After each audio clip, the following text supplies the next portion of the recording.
Why didn't you tell me? If I had known, I would have. Who do you think you are? I don't care about an old man turning 60. How can anyone make good decisions at that age? What a joke. I've only had feelings for you since we got married, but now, I don't feel anything anymore. I'm Nancy, my husband, Max, and I raised 2 kids together. Recently, our youngest turned 18. Raising kids for over 20 years wasn't easy, but having them helped me stay strong. I'm really thankful for their support. Max supported our kids too, and for that, I thought he was a good husband, until one day, everything changed. I came home early from work one afternoon and heard Max and our son, Aaron, talking and laughing inside. Hey, now that I'm 20, I think we can start what we planned. Yeah, I've been thinking the same thing. We're father and son, after all. When should we tell her? I'll bring it up this weekend. I'm so excited. I wonder what she'll do. She'll probably cry and beg me to stop. When will Abby be my new mom? She's ready whenever. Then I'll just divorce her. They were laughing, not realizing I was standing right outside the door, listening. I was shocked. I thought our family was happy, but they were talking about me like I wasn't even there, planning a divorce and talking about a woman named Abby. Was she Max's mistress? How long had they been planning this? I didn't know how to react. My phone had somehow started recording their conversation. I quietly left the house. Outside, I saw a mother with a small child. It made me feel so sad. Did Aaron hate me too? If it was just Max, I could handle it, but now my own son was part of this plan, and he was so casually talking about Abby, Max's mistress. I couldn't help but wonder how many times they had all met without me knowing. I called my daughter, Melanie, right away, desperate for some comfort. The phone rang twice before she answered. Hi, Melanie, are you okay? What's wrong, Mom? Your voice sounds weird. I'm just at the usual cafe near our house. Okay, I'll be right there. Melanie has always been independent, even as a child. She never asked for money when she went to college, and now that she's working, she takes care of herself. She rushed to meet me at the cafe, just like always. Mom, what's going on? I hesitated, not sure whether to tell her the truth. Could this have something to do with Dad? I thought so. I wasn't ready to explain everything, so I asked her something instead. Is there anything I've done wrong as a mom? Anything you don't like? Why are you asking that, Mom? I just thought, now that Aaron's an adult and I can focus on myself, maybe I should look at my own life. Melanie stared at me, confused. Mom, there's nothing wrong. I'm really grateful for you. You and Dad worked hard, but it was mostly you, Mom, who did everything for me and Aaron. Really? What about your dad? He worked too. Well, he worked, but that's just what he was supposed to do. You did everything else. Melanie was right. Max had never really helped with family life, other than going to work. She had pointed out how little he had participated in raising us. What's going on with you and Dad? Tell me everything. I'm not a kid anymore, and maybe I can help. Melanie wanted to know what was going on with Max and Aaron. I'm in shock, I said. Yeah, me too. Well, what are you going to do about it? I guess I'll have to get a divorce. Yeah, I think that's the best option. Let me hear the recording. I didn't want to, but Melanie insisted, so I played the recording for her. I can't forgive them for this. Mom, we need more proof. A recording alone isn't enough. I'll ask a friend to help us. For now, stay at my place tonight, okay?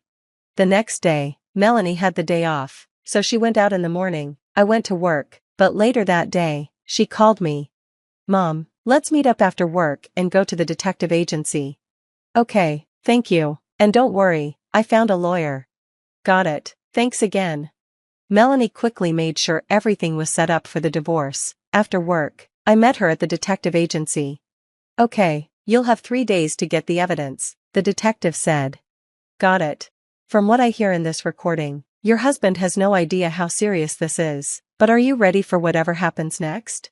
Yes, divorce is the only choice. I just want it to go as smoothly as possible. Understood, I'll do my job. The detective said it would take 4 days to gather everything, but I was called back in 2 days. 1 day of spying was enough to get everything we need, he said with a sly smile. Okay, thank you. I looked at the evidence the detective gathered. Max wasn't even trying to hide his affair. There were pictures of him walking around with his mistress, holding hands. Some of the photos were shocking, but they showed the truth. I took the evidence to the lawyer I had an appointment with. The female lawyer told me she had been through a similar experience. Her husband had also betrayed her, just like Max had betrayed me. She laughed in disbelief when she saw the evidence, saying it was just as bad as it seemed. She assured me that I would not only get alimony but also a severe punishment for Max. It was a busy and overwhelming week. During this time, I got a large alimony payment and finalized the divorce. Melanie and I went to my in-laws' house to show them the truth. I'd be lying if I said I didn't feel sad. My in-laws had always been kind to me, but they needed to see all the evidence. My father-in-law, Albert, was really angry, and my mother-in-law, Sarah, was completely shocked.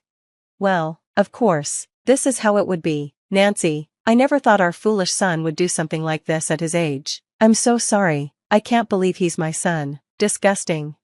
Thank you for your time today. With this evidence, I've decided to divorce him. I just wanted to let you know. I agree, no wonder you're divorcing him. Grandpa, it's not just him, Aaron is just as bad. Melanie played the recording of Max and Aaron to my in-laws, and they were both stunned. After Aaron said he wanted to go to graduate school, I'm not going to support someone who disrespects others like this, Albert said. Sarah nodded in agreement. Nancy, if you divorce him, come visit us whenever you can. You're like a daughter to us now. Don't worry, Max will never step foot in this house again. Thank you. You and Albert are like real family to me. I couldn't hold back my tears. My in-laws had always been so kind to me, and I loved them deeply. Knowing they would disown their own son to support me made me feel better, even though I knew this meant I wouldn't see them as often once I divorced Max. The next day, I confronted Max and Aaron. I went home with Melanie and my lawyer. Max hadn't contacted me even once in the 4 days I was gone, which told me everything I needed to know about how he felt. Who's here? Max asked when we arrived. This is Nancy's lawyer. Her name is Natalie. Her lawyer? You're here for the divorce, huh? Yeah, I want a divorce, but I'll take whatever comes from it. Aaron was acting cocky, as usual. This is perfect, you'll get your quick divorce. Alimony, right? You can pay for that, can't you, Dad? Max yelled as if Aaron's comment pushed him over the edge. Yeah, I suppose so. At least it saves me from explaining everything to her. Right, too bad Abby isn't here though. Wait, how do you know about Abby? I know, I even went to the detective agency. It seems you two were seeing each other every day. That makes sense if she's just one of your business partners. You've been together all this time, both in business and personally. Oh, I see, so you know about Abby. Well, since you know everything, it's simple. I don't want a mother like you. You're just a plain, old woman. I want a young, beautiful mother like Abby.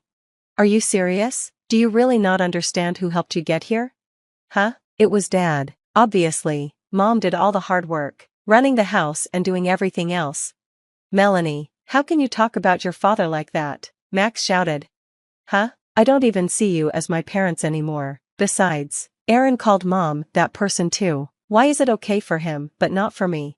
I've always hated how you always disagreed with everything. And how can I respect you as a parent when you're chasing after a woman 20 years younger than you? If you were single, I wouldn't care, but you have a family. That's creepy. Max couldn't say anything back to Melanie since she was right. Dad, enough. Let's get him out of here and invite Abby over, Melanie said. Right, let's sign the divorce papers. I took out the divorce papers I had prepared and handed them to Max. He seemed surprised, but Aaron pushed him to sign them. We're asking for $140,000 in alimony and property division. The joint property is worth $50,000, and the alimony is $40,000. Based on your income, this is reasonable. Just pay it, Dad. Abby will take care of it. Okay. Max transferred the $140,000, and I filed the divorce papers with the government office. We didn't need to use the evidence from the detective agency in the end. I was just glad we were able to get the divorce on our own terms.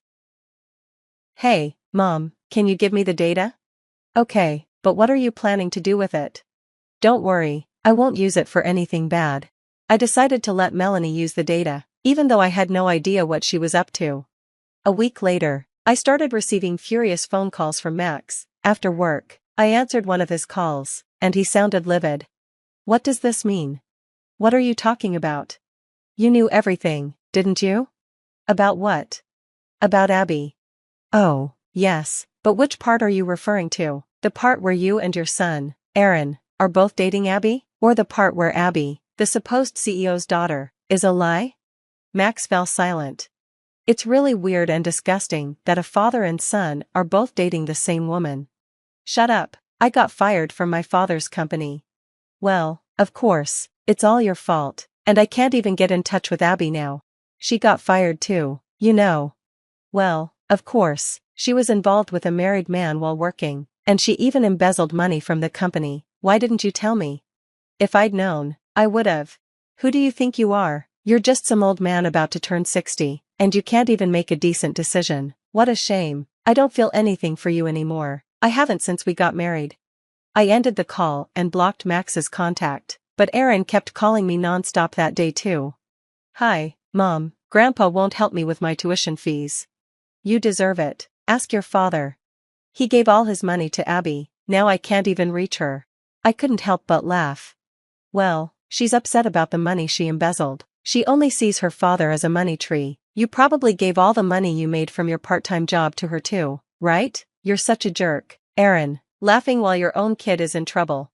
Yes, I'm a jerk, and I take half the blame for how you turned out, but I did you a favor by divorcing your father. Now pay for your tuition. If you're an adult, that's your responsibility.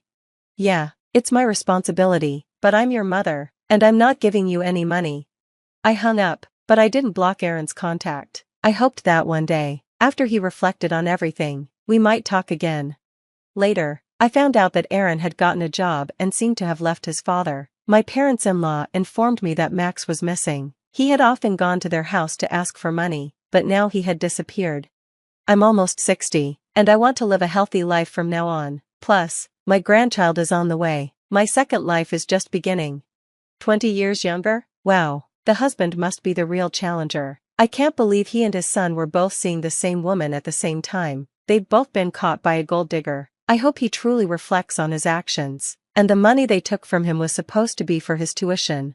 Thanks for watching until the end. Don't forget to subscribe. See you in the next video. I always knew I wanted to be a doctor. Even as a little girl, while other kids played with dolls and toy cars, I was fascinated by my father's medical textbooks. Dad was a general practitioner in our small Connecticut town, and Mom ran his office. They had big dreams for me, just not the ones I chose. Sophia, my mother would say, smoothing her perfectly pressed skirt, medicine is changing. It's not what it used to be. You need something more reliable. I'm Dr. Sophia Chen now, one of the country's leading transplant surgeons. But back then, I was just their disappointing daughter who refused to follow their carefully laid plans. The problem started during my senior year of high school.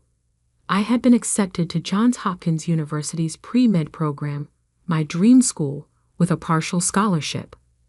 But my parents had other ideas. Business school, Dad announced one evening over dinner. Your cousin Marcus is making 6 figures right out of college in finance. That's the future. But Dad, I want to be a doctor, like you. He set down his fork, his face hardening. Being a doctor isn't what it used to be, Sophia. Insurance companies, paperwork, lawsuits. I want better for you. What they really wanted was for me to join United Capital, the investment firm where my uncle was a partner. They had it all planned out. I would get my MBA, work my way up through the company, and eventually take over my uncle's position.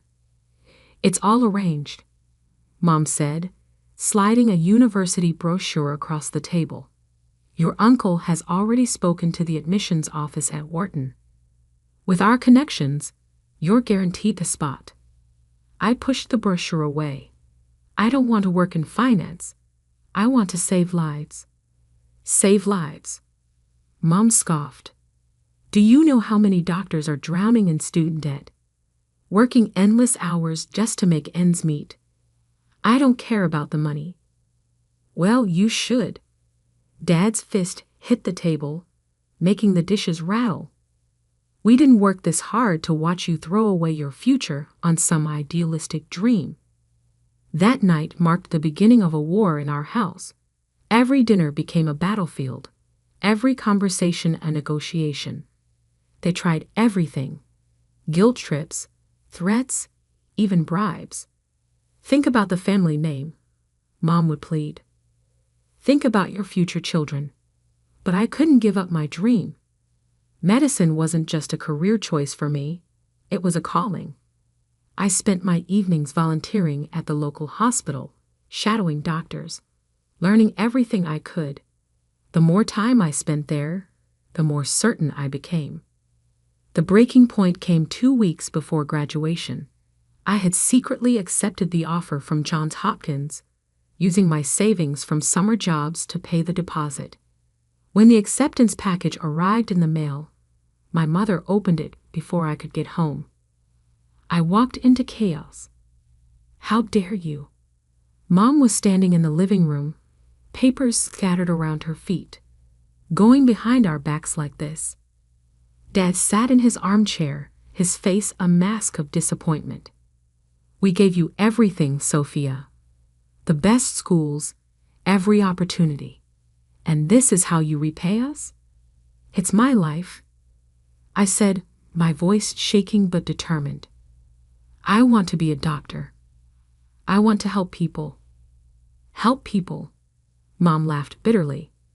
"You can't even help yourself make the right decision."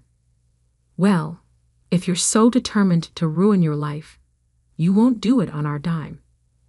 Dad stood up slowly. "You have a choice, Sophia. Accept the place at Wharton that we've arranged, or what? Or you're on your own. Completely. No support, no money, no home." I looked at them. These people who had raised me, who had taught me to stand up for what I believed in, now trying to force me to abandon my dreams. Then I guess I'm on my own. The next few hours passed in a blur. I packed what I could into my old Honda Civic. Clothes, books, the stethoscope I'd bought with my own money. My parents watched from the doorway, probably thinking I'd break down and change my mind. But I didn't.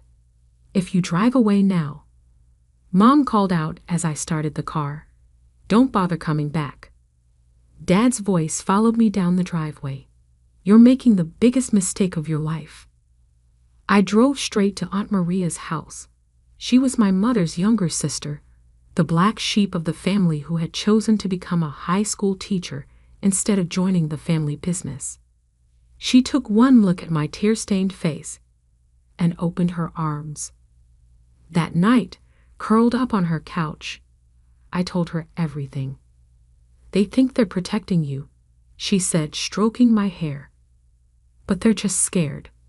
Scared of watching you struggle, scared of seeing you choose a different path than the one they planned." "What if they're right?" I whispered. "What if I fail?" Aunt Maria smiled. "Then you'll fail doing something you love, instead of succeeding at something that makes you miserable." She helped me plan everything: student loans, part-time jobs, scholarship applications. It wouldn't be easy, but it was possible. "You can stay with me until you leave for Baltimore," she said. "And during breaks too. This is your home now." The next few months were a crash course in independence. I worked 2 jobs over the summer: mornings at a coffee shop, evenings at the hospital gift shop. Every penny went into my college fund. My parents didn't call. Not when I graduated high school. Aunt Maria cheered loud enough for 3 people. Not when I packed up for college. Not even on my birthday. But as I drove away from Connecticut toward Baltimore, toward my future, I felt lighter than I had in years. Sometimes being cut off is really being set free. I just didn't know then that 12 years later, they would need me more than I ever needed them. Medical school was everything I dreamed of and harder than I ever imagined. While most of my classmates had family support, both financial and emotional, I worked my way through every semester. Between classes, clinical rotations, and part-time jobs, sleep became a luxury I rarely enjoyed. My first year at Johns Hopkins, I lived in the smallest apartment I could find. Really just a converted garage with a hot plate and a shower that barely worked. But it was mine, earned with my own money. I still remember my first day in an anatomy lab. Standing over the cadaver, I felt a mix of awe and determination. This was where I belonged. While other students flinched or turned green, I was fascinated. My lab partner, Michael, noticed. "You're different," he said during our lunch break. "Most people are just trying not to throw up on their first day." I shrugged. This is why I'm here, to understand how to fix people. Michael became my first real friend in medical school. He came from old money. His family had a wing named after them at 3 different hospitals. But he never made me feel less for having to work my way through school. "You're crazy," he'd say, finding me studying in the library at 2 a.m. after my shift at the campus cafe. "Let me help. My trust fund is just sitting there." But I always refused. This was my journey, my struggle, and I would make it on my own. During my second year, I discovered my calling. Dr. Sarah Martinez, the head of transplant surgery, gave a guest lecture that changed my life. She showed us a video of a heart transplant she performed, the intricate dance of removing a failing organ and replacing it with one that could give someone a second chance at life. After class, I gathered my courage and approached her. "Dr. Martinez, I'd love to learn more about transplant surgery." She looked at me thoughtfully. "It's the hardest specialty to get into. Long hours, high stress, constant on-call. Most students run the other way. I'm not most students." Something in my voice must have convinced her. She offered me a research position in her lab.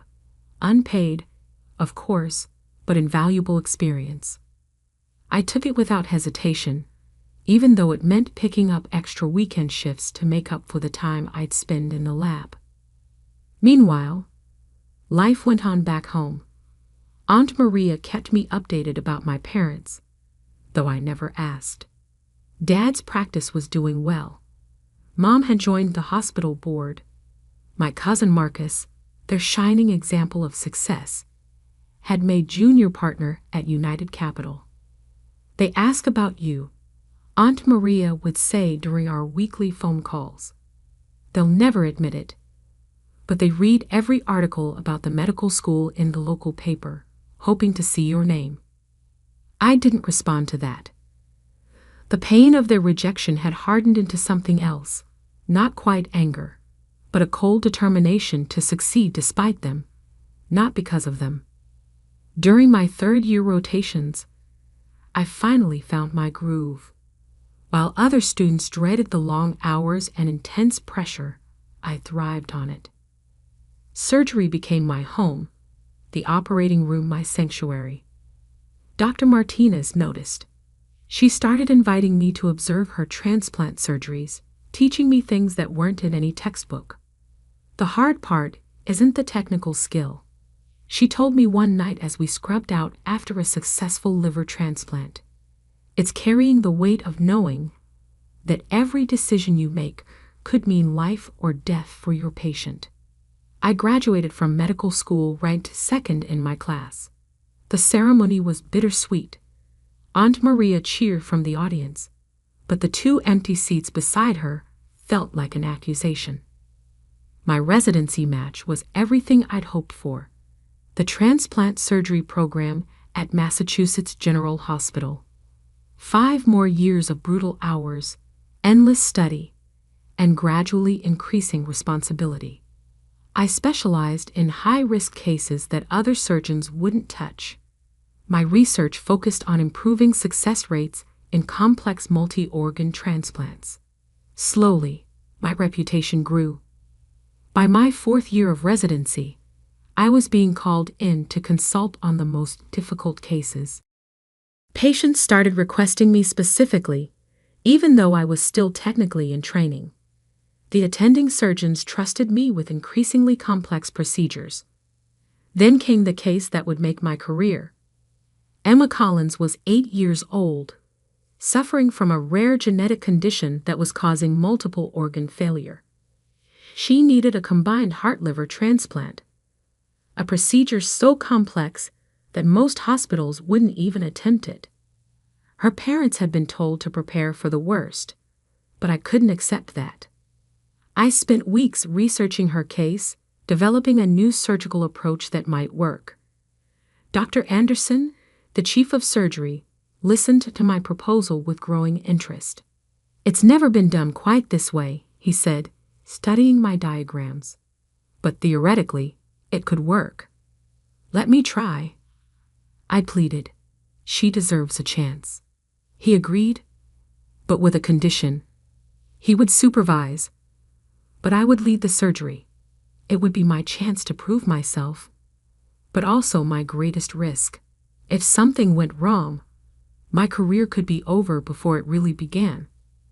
The surgery took 14 hours. 14 hours of intense concentration, split-second decisions, and the kind of precision that leaves no room for error.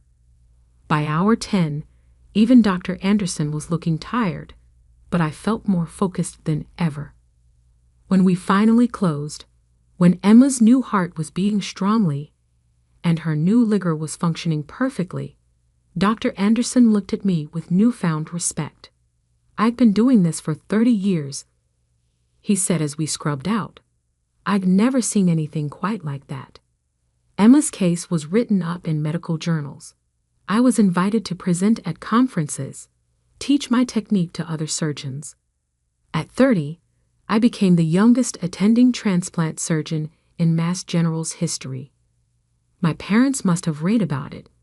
The medical community isn't that large, and success stories like Emma's make news, but they never reached out.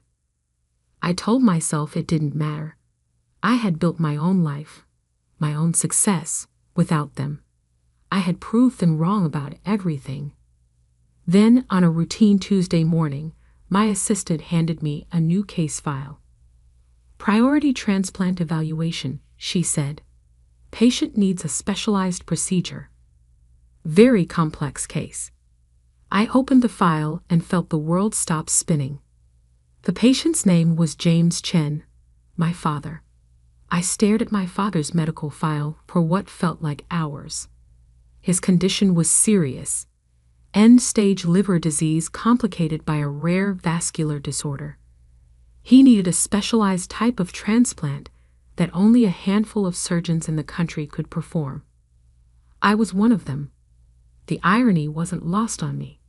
The career path they had so thoroughly rejected was now their only hope.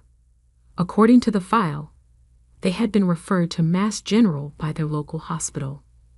They probably had no idea I worked here. "Dr. Chen." My assistant's voice snapped me back to reality. "The patient's initial consultation is scheduled for tomorrow at 9 a.m. Should I reassign the case?" I thought about it. I could easily pass this to another surgeon, avoid the confrontation altogether.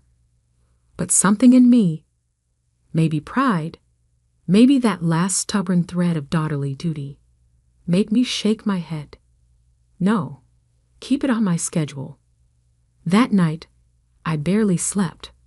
I reviewed his case over and over, though I had memorized every detail at first glance. The surgery he needed was one I had pioneered, a modified approach to liver transplantation for patients with complicated vascular issues. Without it, his chances of survival were less than 20%. At 8:55 the next morning, I stood outside my office, heart pounding. Through the window, I could see them sitting in the consultation room. My father, noticeably thinner than I remembered, and my mother, her hair now streaked with gray. I took a deep breath and opened the door. "Good morning. I'm Dr. Sophia Chen." The silence that followed was deafening. My mother's hand flew to her mouth. My father's face went pale, then flushed. For a moment, we all just stared at each other, 12 years of absence hanging between us like a physical thing. Sophia? My mother's voice was barely a whisper. Hello, Mom. I kept my voice professional as I sat down behind my desk. I've reviewed your case thoroughly, Dad. The situation is serious, but there are options we can discuss. You're the specialist they referred us to. My father sounded dazed. Yes, I developed the surgical technique you need. Currently, I'm one of only 3 surgeons in the country qualified to perform it. My mother started crying silently. My father just stared at me, seeing for the first time the doctor I had become, the doctor they had tried to prevent me from being. I walked them through the procedure, explaining every detail with clinical detachment. Inside, my emotions were chaos, but outwardly, I maintained my professional composure. The success rate for this procedure, with me as primary surgeon, is 94%. I concluded. Without it, your prognosis is poor. The choice, of course, is yours. My father cleared his throat. You're really the best option I have? Yes, and as your doctor, I recommend proceeding with the surgery as soon as possible. As your daughter, I paused, the word feeling strange on my tongue. That's more complicated. Sophia, my mother reached across the desk, trying to take my hand. I pulled back slightly. We were wrong, so terribly wrong. Yes, you were. I kept my voice steady. You kicked me out for wanting exactly this, to be a doctor, to save lives. And now here we are. We thought we were protecting you, my father said softly. No, you thought you were controlling me. There's a difference. I stood up, gathering my papers. I'll give you time to think about your options. If you decide to proceed with me as your surgeon, my office will handle all the arrangements. If you prefer to seek treatment elsewhere, I can refer you to the other qualified surgeons, though their waiting lists are significantly longer. As I reached the door, my father called out, Sophia, wait. I turned back. I'm sorry, he said, his voice breaking. We're both so sorry. For a moment, I saw him not as my patient or as the father who had rejected me, but as a man facing his own mortality while confronting the magnitude of his mistakes. I know, I replied softly. But right now, that's not what matters. What matters is saving your life. We can deal with everything else after. The surgery was scheduled for 2 weeks later. During that time, my parents tried several times to have personal conversations with me, but I maintained professional boundaries. I couldn't be both their daughter and their doctor, not yet.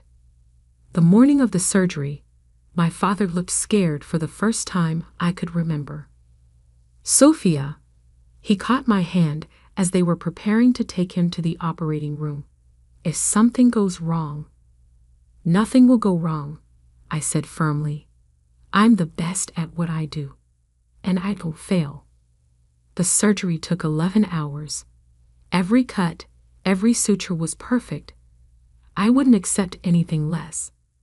When I finally walked out to the waiting room, my mother practically collapsed with relief at my smile. The surgery was successful. I told her, he's stable and the new liver is functioning well. She hugged me then, and for the first time in 12 years, I let her. During my father's recovery, we slowly began to rebuild our relationship. It wasn't easy. 12 years of hurt doesn't disappear overnight. But as he healed physically, we started to heal emotionally too. I watch you with your other patients, he said one day during his recovery. You were born for this. We were such fools to try to stop you. 6 months after the surgery, I invited them to my office again, not as patients this time, but as parents. I showed them my awards, my published research, the thank you letters from patients I'd saved. "You did all this despite us," my mother said, tears in her eyes. "No," I corrected her. "I did it because of me, because it's who I was meant to be." Looking back now, I realize that sometimes the hardest person to operate on is yourself. Cutting away the anger, transplanting forgiveness in its place. My parents and I will never have the relationship we might have had if they had supported me from the beginning. But we have something different now. Something built on respect, understanding, and the recognition that sometimes the best thing parents can do is let their children find their own path. I still keep my father's patient file in my desk drawer, not as a reminder of their rejection, but as proof that life has a way of bringing things full circle. They kicked me out for wanting to be a doctor, and being a doctor gave me the power to save my father's life. Sometimes the best revenge isn't proving someone wrong, it's proving yourself right. Last week, a young intern came to me, torn between her passion for surgery and her family's pressure to choose a different specialty. "My parents say surgery is too demanding, that I'll never have a normal life," she told me, reminding me so much of myself at her age. I shared my story with her, showing her that sometimes the hardest path is the right one, because that's the real legacy I want to leave. Not just as the surgeon who pioneered new techniques or saved countless lives, but as someone who proved that you should never let anyone else define your dreams.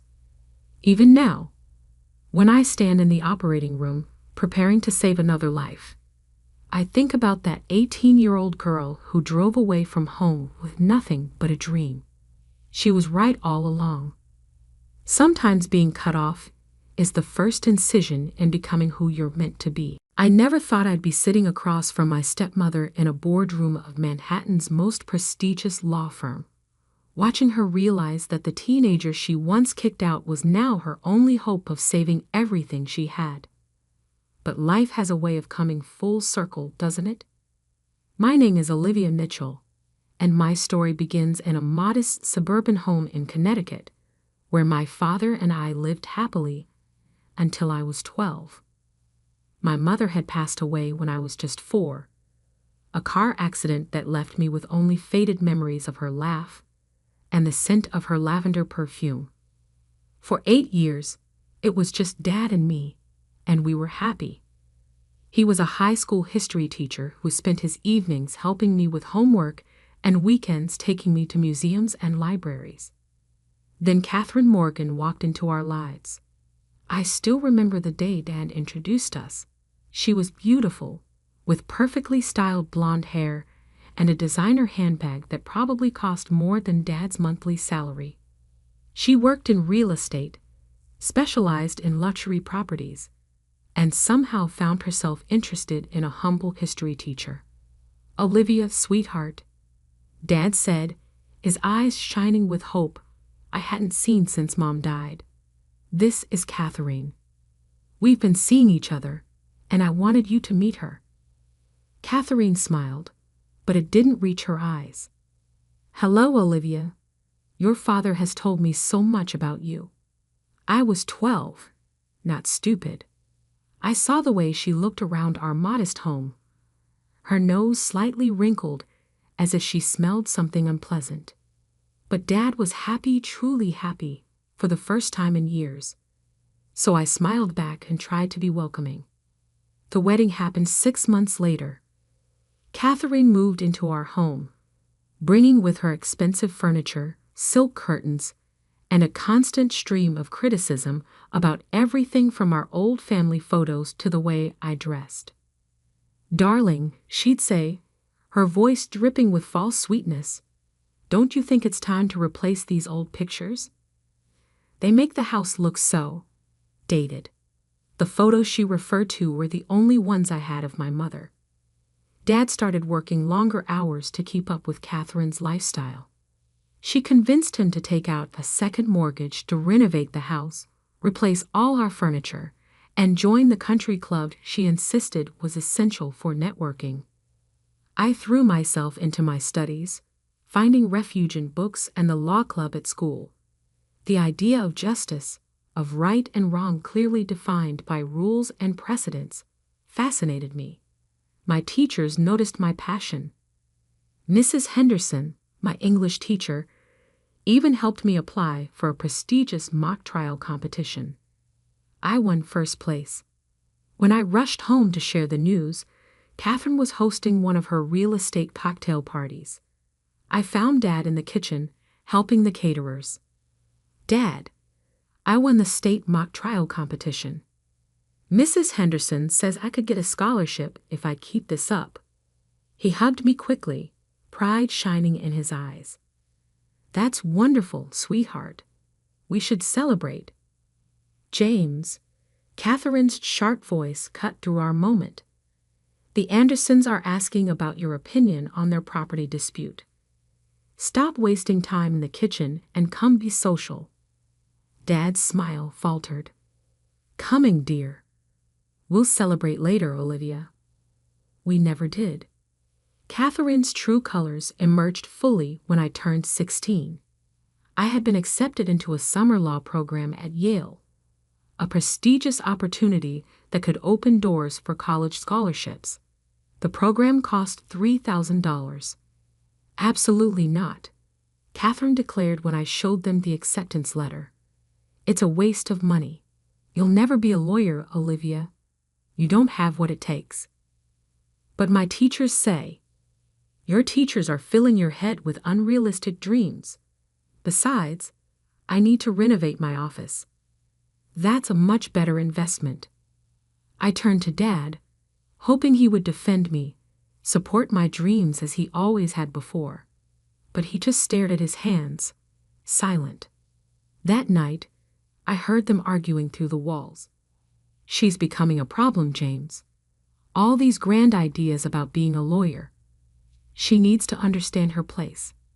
Not everyone is meant for success. She's my daughter, Catherine. She's smart. She works hard. She's a distraction. Do you know what my clients think when they see her walking around in those shabby clothes, talking about mock trials? It's embarrassing." The next morning, I found a part-time job at the local library. I started saving every penny, determined to pay for the program myself. For 2 months, I worked after school and on weekends, eating lunch at the library to save money. Then Catherine found my savings, $2,700 hidden in a book in my room. "What's this?" she demanded, holding up the envelope of cash. "Have you been stealing?" "No, I earned it, for the law program." Her face turned cold. "I told you no. Clearly, you need to learn respect." She took my money, all of it, used it to buy herself a new designer handbag. That was the beginning of the end. Over the next few months, Catherine's campaign to put me in my place intensified. She threw out my law books, canceled my subscription to legal magazines, and told my teachers I was no longer interested in a law club. The final straw came 3 weeks before my junior year ended. I had secretly applied for a scholarship to a law-focused boarding school in Massachusetts. Against all odds, I got in with a full ride. The acceptance letter arrived while Catherine was hosting another of her parties. She opened it before I could get home. I walked into a nightmare. "How dare you?" she screamed, waving the letter in my face. Going behind our backs, trying to embarrass me. "It's a full scholarship," I tried to explain. "You won't have to pay anything. You ungrateful little brat." She ripped the letter to shreds. "I've tried to teach you your place, but you just won't learn. Get out." "What?" "Pack your bags and get out of my house. If you think you're so special, so capable, then prove it." But you won't do it under my roof. I looked to Dad, who stood in the corner, his face ashen. Dad, please. He couldn't meet my eyes. Maybe it's best if you stay with your Aunt Sarah for a while, until things calm down. Catherine smirked triumphantly. You have 1 hour to pack. After that, I'm calling the police for trespassing. I packed what I could into my school backpack and a small duffel bag, some clothes, my mother's photo, and the law books I'd managed to hide. As I walked out the door, Catherine's voice followed me. Remember this moment, Olivia. This is what failure feels like. You'll never amount to anything. I walked 6 miles to Aunt Sarah's house in the rain. She took me in without question, her eyes filling with tears when I told her what happened. Aunt Sarah, my mother's sister, had never liked Catherine, but she kept her distance for Dad's sake. You'll stay with me, she declared, and you'll prove her wrong. That night, curled up in Aunt Sarah's guest room, I made a promise to myself. Catherine thought she was teaching me about failure, but she'd actually given me the greatest gift. Freedom. Freedom from her toxic presence. Freedom to pursue my dreams without her constant belittlement. I would become a lawyer. Not just any lawyer. I would become the best. And someday, Catherine Morgan would regret the day she underestimated me. Life at Aunt Sarah's house was different from anything I had known before. Gone were the constant criticisms, the walking on eggshells, the suffocating pressure to be invisible. Instead, I found myself in a home where dreams were encouraged and hard work was celebrated. Aunt Sarah, a high school counselor, helped me plan my future. You can't attend that boarding school now, she said one evening over dinner, but we'll find another way. She was right. With her help, I transferred to a different high school, one with a strong pre-law program. The next 2 years were a blur of advanced classes, debate team competitions, and part-time jobs. I worked at the local courthouse as a filing clerk after school, soaking in everything I could about the legal world. Dad called once, about a month after I left. His voice was hesitant, heavy with guilt. Olivia, sweetheart, how are you? I'm fine, Dad, I replied, keeping my voice steady despite the pain in my chest. How's Catherine? He sighed. She thinks this is for the best. Maybe when things settle down. I cut him off. Don't worry, Dad. I won't come back to complicate your life. That was our last real conversation. He sent birthday cards with small checks, which I never cashed, and generic Christmas wishes, but our relationship had been broken by his silence that night. My hard work paid off. I graduated as valedictorian with a full scholarship to Columbia University. Catherine's words echoed in my head as I delivered my graduation speech. You'll never amount to anything. I used them as fuel. College was where I truly found myself. I double majored in business and political science, maintaining a perfect GPA, while working part-time at a law firm as a legal assistant. My professors noticed my dedication. One of them, Professor Hamilton, became my mentor. You have something special, Olivia, she told me after class one day, a fire that can't be taught. Through Professor Hamilton, I met Diana Chen, a founding partner at Chen and Associates, one of New York's most prestigious law firms. I interned there during my junior year, working harder than any other intern. I stayed late, came in early, and volunteered for the cases no one else wanted. Why do you push yourself so hard? Diana asked me one night, finding me still at my desk at 11 p.m. I told her my story, about Catherine, about being kicked out, about the promise I made to myself. Diana listened silently, then smiled. How would you like to be part of our legal scholarship program for law school? That scholarship changed everything.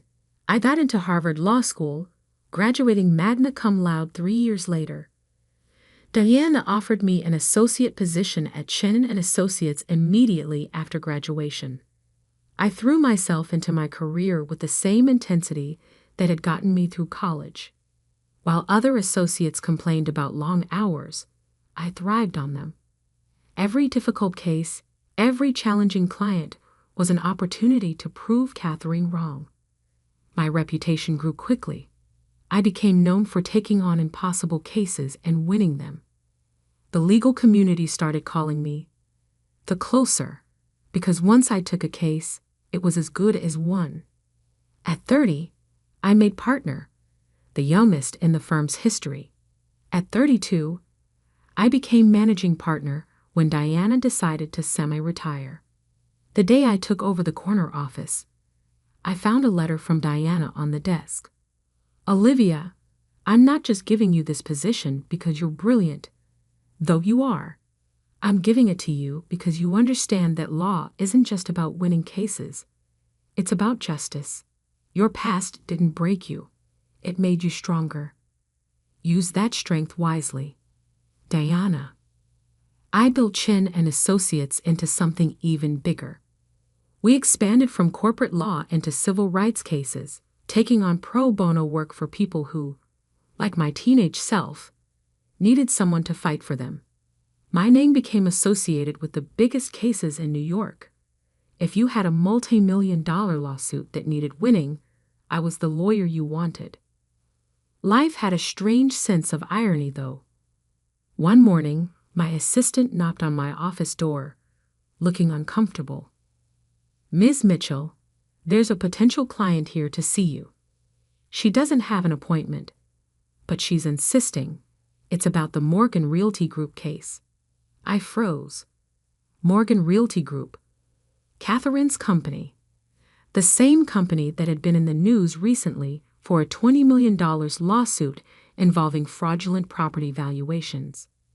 Send her in, I said, turning my chair to face the window.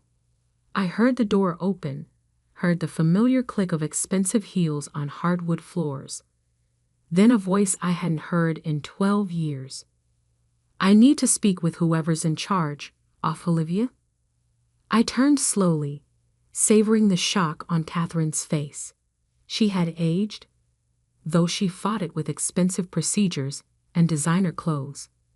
But her eyes were the same, cold, calculating, now wide with disbelief. Hello, Catherine, I said calmly. I understand you need a lawyer. She stood frozen in my office doorway, her perfectly manicured hand clutching her designer bag, probably another one bought with someone else's dreams. You're the managing partner? Of Chen and Associates? I smiled, remembering the night she threw me out.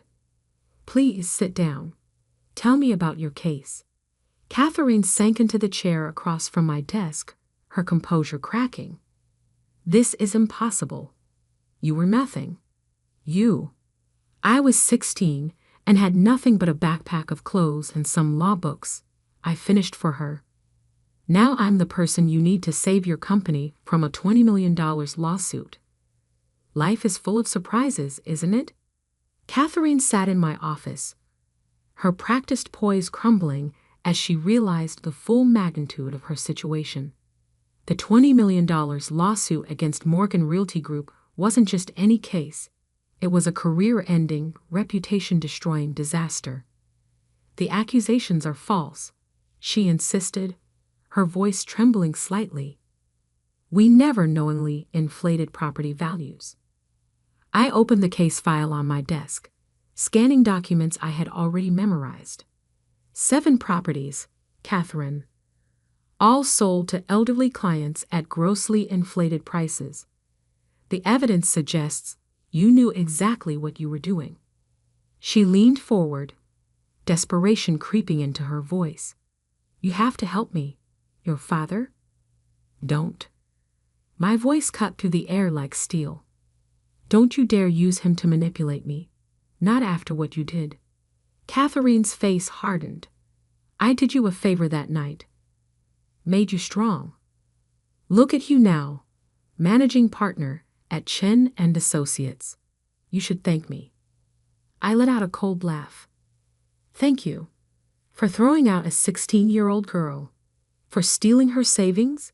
For crushing her dreams at every opportunity. I was teaching you about the real world, she argued. Nobody gives you anything. You have to take it. No, Catherine. You were being cruel because you could be. Because it made you feel powerful to break someone else's spirit. I stood up, walking to the window overlooking Manhattan. But you were right about one thing. Nobody gave me anything. I earned every bit of this success. She was quiet for a moment, then asked, Will you take the case? I turned back to face her. The great Catherine Morgan, begging for help from the worthless teenager she kicked out. How desperate are you? I'll pay whatever you want, she said quickly. Double your usual fees. Triple them. It's not about money. I sat back down, folding my hands on my desk. Tell me about my father. How is he? Her expression flickered. James. He's fine. Working. Teaching history at a private school now. And does he know you're here? No, she admitted. He doesn't know about any of this. The lawsuit, the company's troubles. I've kept it from him. I nodded slowly. Because if he knew, he might finally see you for what you are. Catherine's facade cracked completely. Please, Olivia, I'll lose everything. The company, the house, our reputation. All of it gone if you don't help me. I opened my desk drawer and pulled out a folder, one I've been keeping for years. Did you know I've been tracking Morgan Realty Group since I made partner? Every questionable deal, every suspicious transaction. I knew someday our paths would cross again. Her face went pale. You've been waiting for this. Not actively, I corrected her. I've been busy building my own success, but I kept an eye on you, knowing that people like you eventually self-destruct. I stood up, walking to my office door. I won't take your case, Catherine, but I will give you some free legal advice. Settle. Take responsibility for what you did. Because if this goes to trial, I'll make sure every detail of your fraud becomes public record. You can't do this, she whispered. I'm family. Family? I turned back to her, my voice sharp. Family doesn't throw a teenager out into the rain. Family doesn't steal their savings or crush their dreams. You made it very clear 12 years ago that we weren't family. Catherine rose shakily, clutching her designer bag like a shield. You're enjoying this, aren't you? Watching me beg? No, I said honestly. I don't enjoy seeing anyone in despair, not even you. That's the difference between us, Catherine. You found pleasure in causing pain. I found purpose in overcoming it. As she reached the door, I called out one last time. Catherine?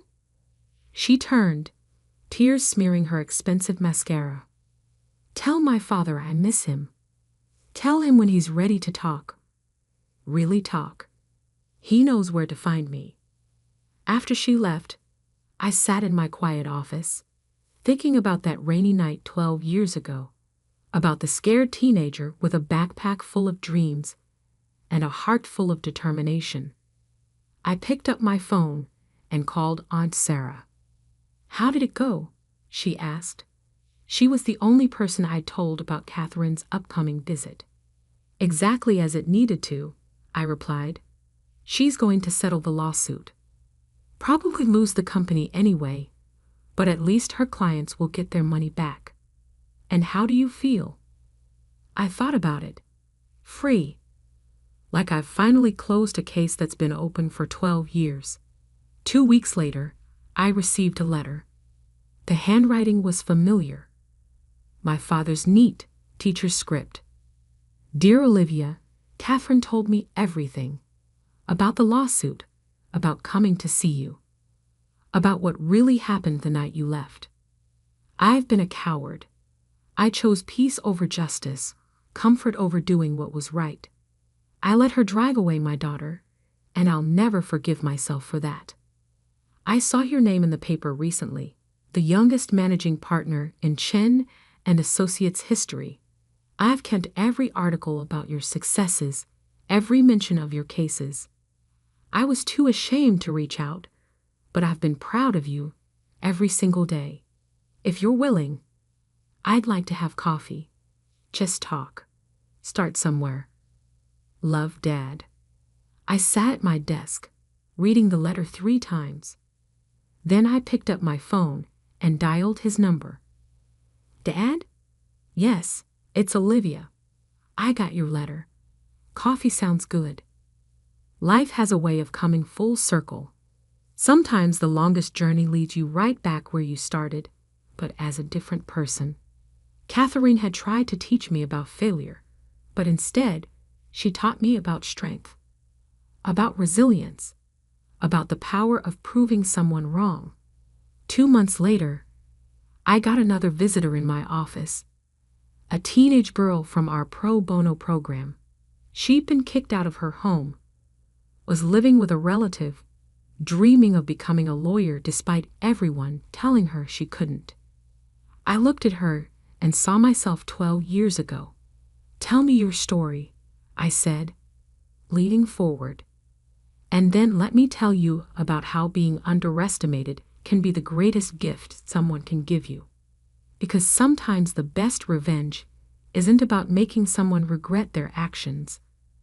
It's about becoming so successful that their opinion no longer matters. It's about turning their cruelty into your motivation, their rejection into your determination. Catherine lost her company in the end. The settlement wiped out most of her assets.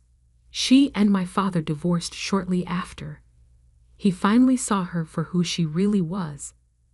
Last I heard, she was working as a regular real estate agent in Connecticut, no longer the queen of luxury properties. As for me, I dedicated a portion of Chen and Associates resources to helping underprivileged students pursue legal careers. We started a scholarship program specifically for teenagers who, like me, had all the determination, but none of the support. Every time I interview a candidate for our program, I think about Catherine's words, "You'll never amount to anything." She was wrong. I amounted to everything I dreamed of and more, not because of her cruelty, but in spite of it. And now, I make sure other dreamers get the chance to prove their doubters wrong too. Sometimes when I stand in my corner office, looking out over the city, I remember that scared 16-year-old walking in the rain.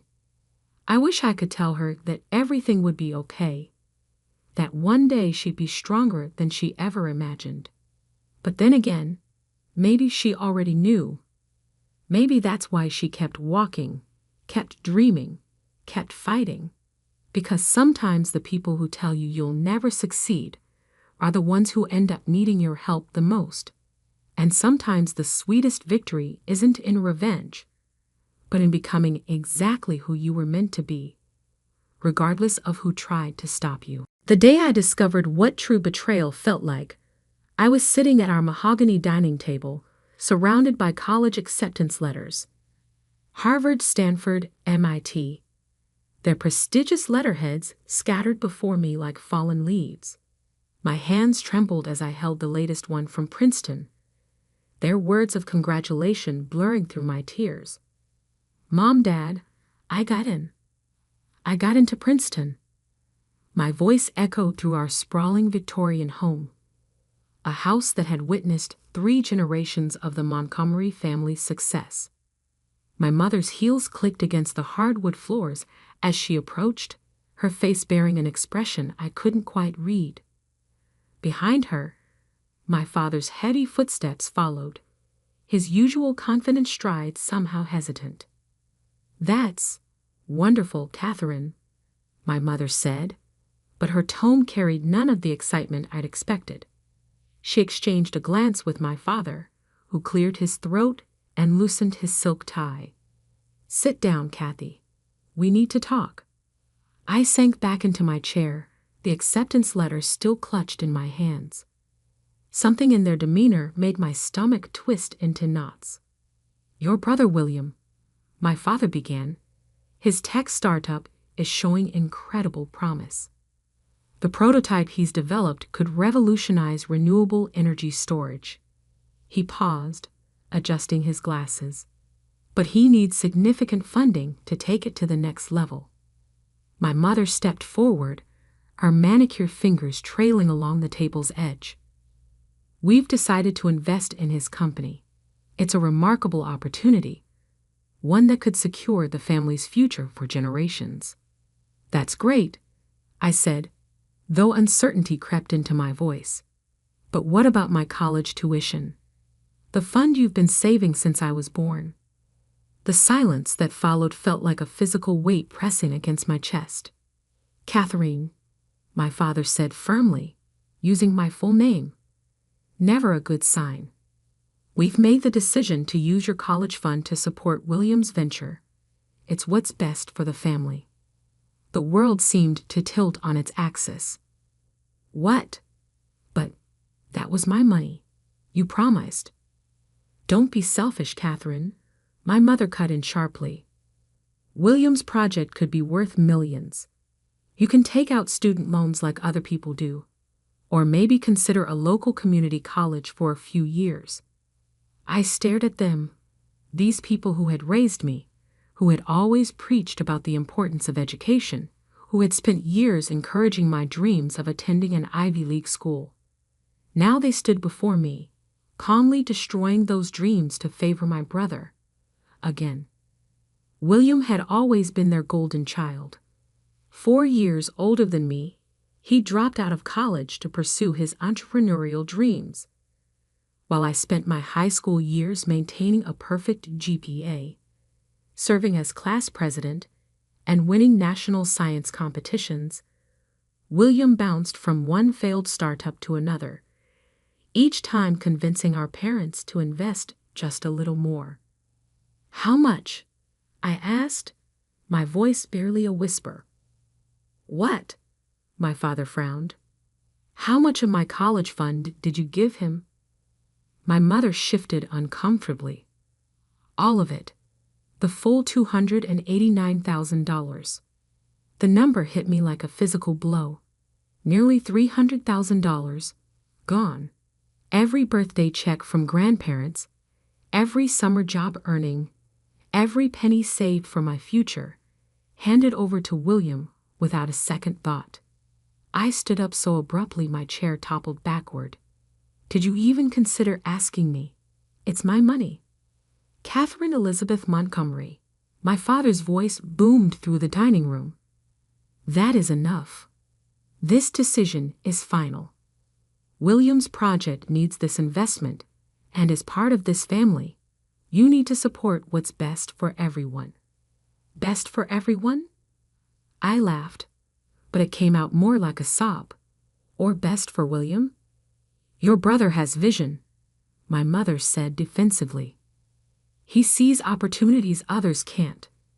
Sometimes that means taking risks. Risks with my future." I shouted, surprising even myself with the volume. "What about my vision? My opportunities?" My father's face hardened.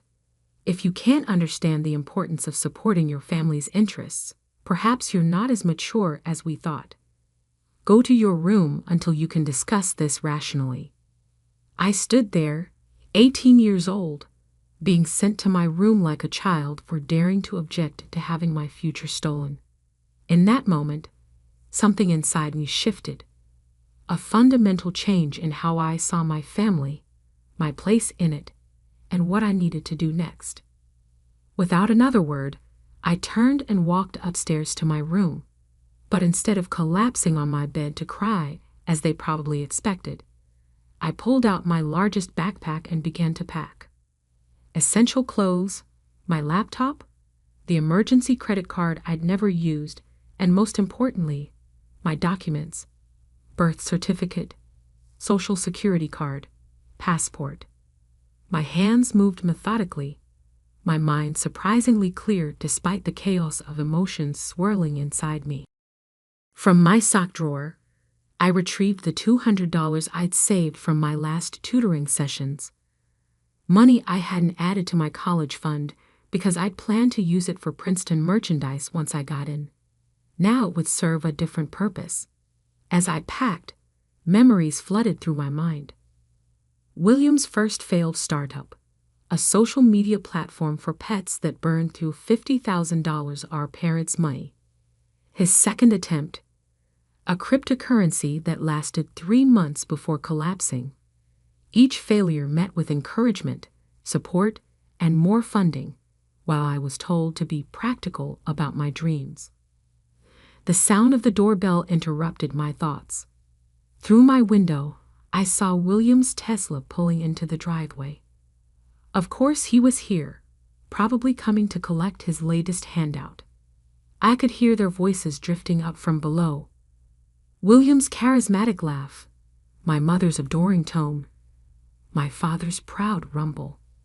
The perfect family moment, complete with their perfect son and his perfect excuses for needing more money. Opening my laptop one last time, I wrote 2 emails. The first to Princeton. Dear Admissions Committee, with deep regret, I must decline your offer of admission. Due to unexpected financial circumstances, I will be unable to attend Princeton University this fall. Thank you for the opportunity. Sincerely, Catherine Montgomery. The second email went to my parents. Mom and Dad, you've made your choice, and now I'm making mine. Don't look for me. Don't try to contact me. I'll find my own way without the family money or the family name. Catherine. I hit send, then removed the battery from my phone. From downstairs, I could hear William launching into another enthusiastic pitch about his revolutionary technology. In his world of dreams and schemes, $289,000 was probably just another number, just another stepping stone to his imagined success. But for me, it was the last straw. Slinging my backpack over my shoulder, I took one final look at my room, at the debate team trophies, the science fair medals, the honor roll certificates, all evidence of a life spent trying to earn the approval of parents who would always choose William first. I climbed down the trellis outside my window, something I hadn't done since I was 14. My feet hit the ground softly, and without looking back, I walked away from the Montgomery family estate. In my pocket was $200. In my head was a lifetime of straight A's and academic achievements. And in my heart was a burning determination to prove that they had made the biggest mistake of their lives.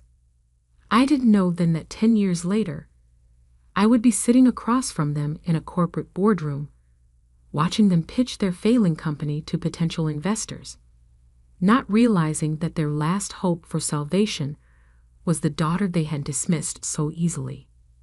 But that part of the story would come later. First, I had to build something from nothing. First, I had to become someone they would never expect their practical daughter to be.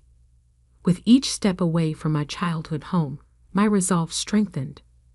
They wanted to bet everything on William. Fine. I would bet everything on myself.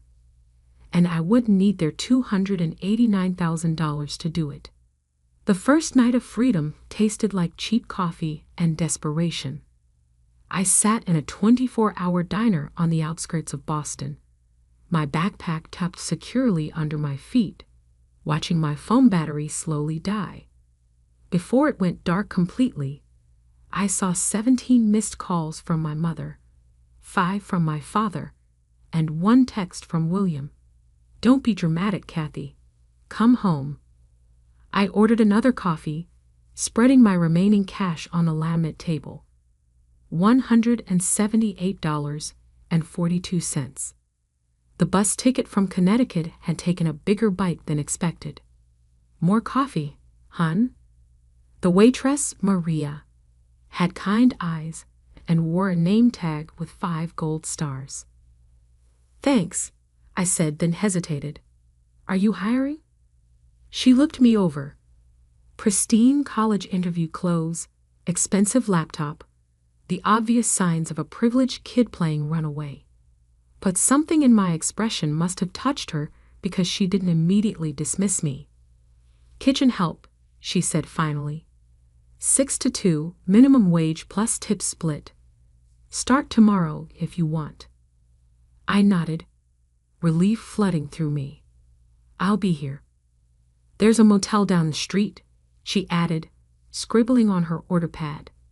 "Tell Jimmy that Maria sent you. He'll give you the weekly rate." That night, in a motel room that smelled of old cigarettes and cleaning supplies, I opened my laptop and began to plan. The Princeton acceptance letter was still in my bag, a reminder of the future I'd just lost. But as I stared at it, an idea began to form. I'd spent my high school years tutoring rich kids in advanced mathematics and sciences. Their parents paid premium rates for my services because I got results: perfect SAT scores, improved GPAs, early college admissions. I'd always seen it as a way to earn extra money for college. Now, I saw it as the foundation for something bigger. Opening a new document, I began to type: Elite Academic Consulting Specialized Tutoring and College Admissions Guidance founded by a Princeton-accepted scholar. I worked through the night, building a simple website using my coding skills from AP Computer Science. By dawn, I had created professional-looking business cards at an all-night print shop, spending $50 of my precious savings. The next 6 months fell into a grueling routine. From 6 a.m. to 2 p.m., I worked at the diner, learning every aspect of the business I could. Maria, it turned out, had owned the place for 20 years. She taught me about inventory management, staff scheduling, and most importantly, how to read people. From 3 p.m. to 9 p.m., I built my tutoring business. My first client came from a regular at the diner who overheard me helping Maria's daughter with calculus during my break. Word spread quickly among the wealthy suburbs of Boston. There was a young tutor who had gotten into Princeton, but chose to defer, who could explain complex concepts clearly, who guaranteed results. I never mentioned my real last name. Catherine Montgomery became Kate Morgan, and my clients never questioned it. They cared about results, not pedigree. By month 3, I was making enough from tutoring to quit the diner, though I still helped Maria with her books on weekends. She'd become something between a friend and a mentor, teaching me lessons about business that no Ivy League school could match. "You're good with numbers," she said one Sunday, watching me optimize her inventory system. "But you're better with people. That's where real money is made." She was right. My tutoring clients weren't just paying for academic help. They were paying for confidence, for hope, for a chance at the future their children dreamed of. It was something I understood intimately. One day, as I was reviewing a student's college essay, his mother made an offhand comment that would change everything. "If only you could clone yourself. Every parent in Boston would hire you." That night, I couldn't sleep. Clone myself? No, but I could scale. I reached out to other high-achieving students who had gotten into top colleges but chose to take gap years. Many were brilliant, but needed money, just like me. I offered them a proposition: work under my brand, use my methods, and earn 70% of the fees while I handled marketing and client acquisition. Within 2 months, Elite Academic Consulting had 10 tutors. Within 6 months, we had offices in Boston, New York, and Greenwich, Connecticut, though I carefully avoided any locations too close to my family's social circle. My first million came faster than I expected, earned through a combination of the tutoring business and strategic investments in tech stocks. I lived modestly, pouring every spare dollar into expansion. While William was probably still burning through my college fund on his latest venture, I was building something sustainable. But I knew tutoring was just the beginning. Through my wealthy clients, I began to hear whispers about investment opportunities, startups seeking funding, established companies looking for fresh perspectives. I listened, learned, and most importantly, I planned. The breakthrough came during a tutoring session with Emma Chen, daughter of tech mogul James Chen. As I helped her with advanced economics, I noticed the investment prospectus for his company, Chen Tech Solutions, lying open on his home office desk. "Dad's worried," Emma confided during our study break. "The new energy storage project is failing, but he's invested too much to back out now." Energy storage, just like William's supposed revolutionary technology. I spent that night researching Chen Tech's project, and by morning, I knew 2 things. First, their approach was fundamentally flawed, and second, I knew how to fix it. It took 3 weeks to get a meeting with James Chen, using every connection I'd built through my tutoring network. When I finally sat across from him in his corner office, he looked amused. "Miss Morgan," he said, "my daughter speaks highly of you. But what makes you think you understand energy storage technology?" I opened my laptop and began my presentation. 4 hours later, he wasn't smiling anymore. Instead, he was offering me a partnership. 30% stake, he said, if you can deliver what you're promising. I countered with 40% and full control of the technical development. He agreed. 6 months later, Chen Tech's new energy storage system was revolutionizing the industry. The technology that William had dreamed of creating, I had actually built, though under a different name and with a different company. My net worth jumped to 9 figures overnight. But I wasn't done. Using Chen Tech's success as a springboard, I began acquiring struggling tech companies, particularly in the energy sector. Each acquisition was done through shell companies and holding firms, always keeping the name Catherine Morgan separate from the growing business empire. I hired the best lawyers and accountants to create a labyrinth of corporations that all led back to Morgan Enterprises, my private holding company. To the outside world, Morgan Enterprises was run by a reclusive CEO who never gave interviews or appeared in public. Years passed. My empire grew.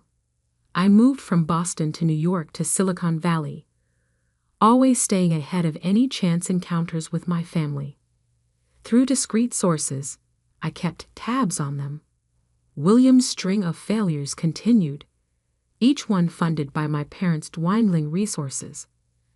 The Montgomery family fortune, built over generations, was being bowled dry by their blind faith in their son. Then one morning in my San Francisco penthouse office, my assistant brought me interesting news. "Montgomery Technologies is looking for investors," she said, placing the report on my desk. "They're on the verge of bankruptcy. Your father is meeting with potential buyers next week." I picked up the report, a smile playing at my lips. After 10 years, everything had come full circle. "Schedule a meeting," I said, "but use the Morgan Enterprises letterhead. Let's see if they recognize the daughter they threw away." It was time to show my family exactly what their practical daughter had become. The Montgomery Technologies building hadn't changed much in 10 years. The same pretentious granite facade, the same gold lettering above the entrance, the same security guard who never looked up from his crossword puzzle. But now, walking through the revolving doors in my Armani suit, I was no longer the teenage girl they had dismissed so easily. "Miss Morgan?" A young assistant hurried forward. "The board is waiting in the main conference room. May I take your coat?" I handed her my coat, suppressing a smile. My mother had always insisted that true power dressed in designer labels. Today, I wore enough worth of clothing to fund one of William's failed startups. "Coffee?" the assistant asked. "Green tea," I replied, remembering how my mother used to mock my preference for tea over coffee. "Proper brewing time. No sugar." The elevator ride to the top floor gave me time to center myself. 10 years of preparation had led to this moment.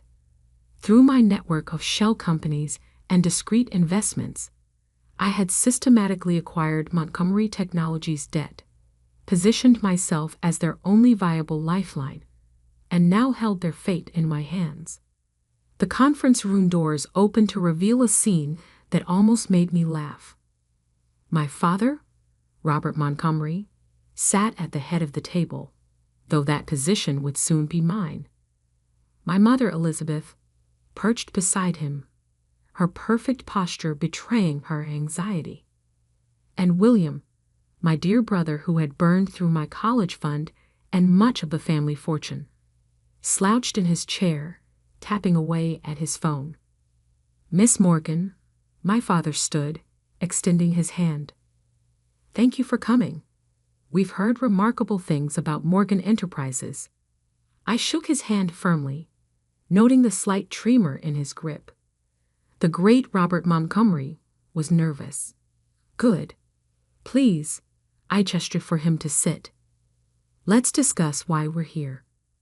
For the next hour, I listened as they presented Montgomery Technologies' current situation. The company needed a $50 million cash injection just to stay afloat. Their stock had plummeted 70% in the last quarter. And William's latest venture, another attempt at revolutionary energy storage technology, had drained their remaining reserves. "We believe with proper investment," my father continued, his voice carrying that same persuasive tone he'd used when telling me to be practical about my dreams, Montgomery Technologies could return to its former glory. I opened my laptop, displaying a series of graphs on the conference room screen.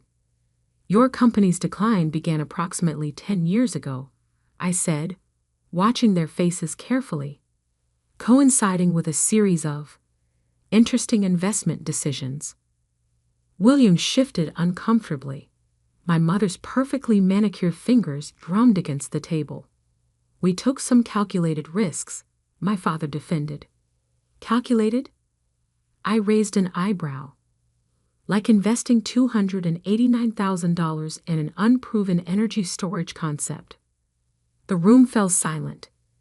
That specific number, the exact amount of my stolen college fund, hung in the air like an accusation. "How did you?" William started, then caught himself. I stood, walking to the window that overlooked the city. "Tell me, Mr. Montgomery, what would you say was your biggest mistake in business?" My father cleared his throat. "Perhaps expanding too quickly in certain markets." "No," I cut him off, turning to face them. "Your biggest mistake was sitting in this room 10 years ago, thinking she would just accept your decision and fade into the background." The color drained from my mother's face. William's phone clattered to the table. My father's expression froze in dawning recognition. "Catherine?" I smiled, savoring the moment. "Hello, Dad. Mom. William. It's been a while." "This is impossible," William sputtered. You're Catherine Morgan?" "Actually, it's Catherine Montgomery Morgan now, legally changed."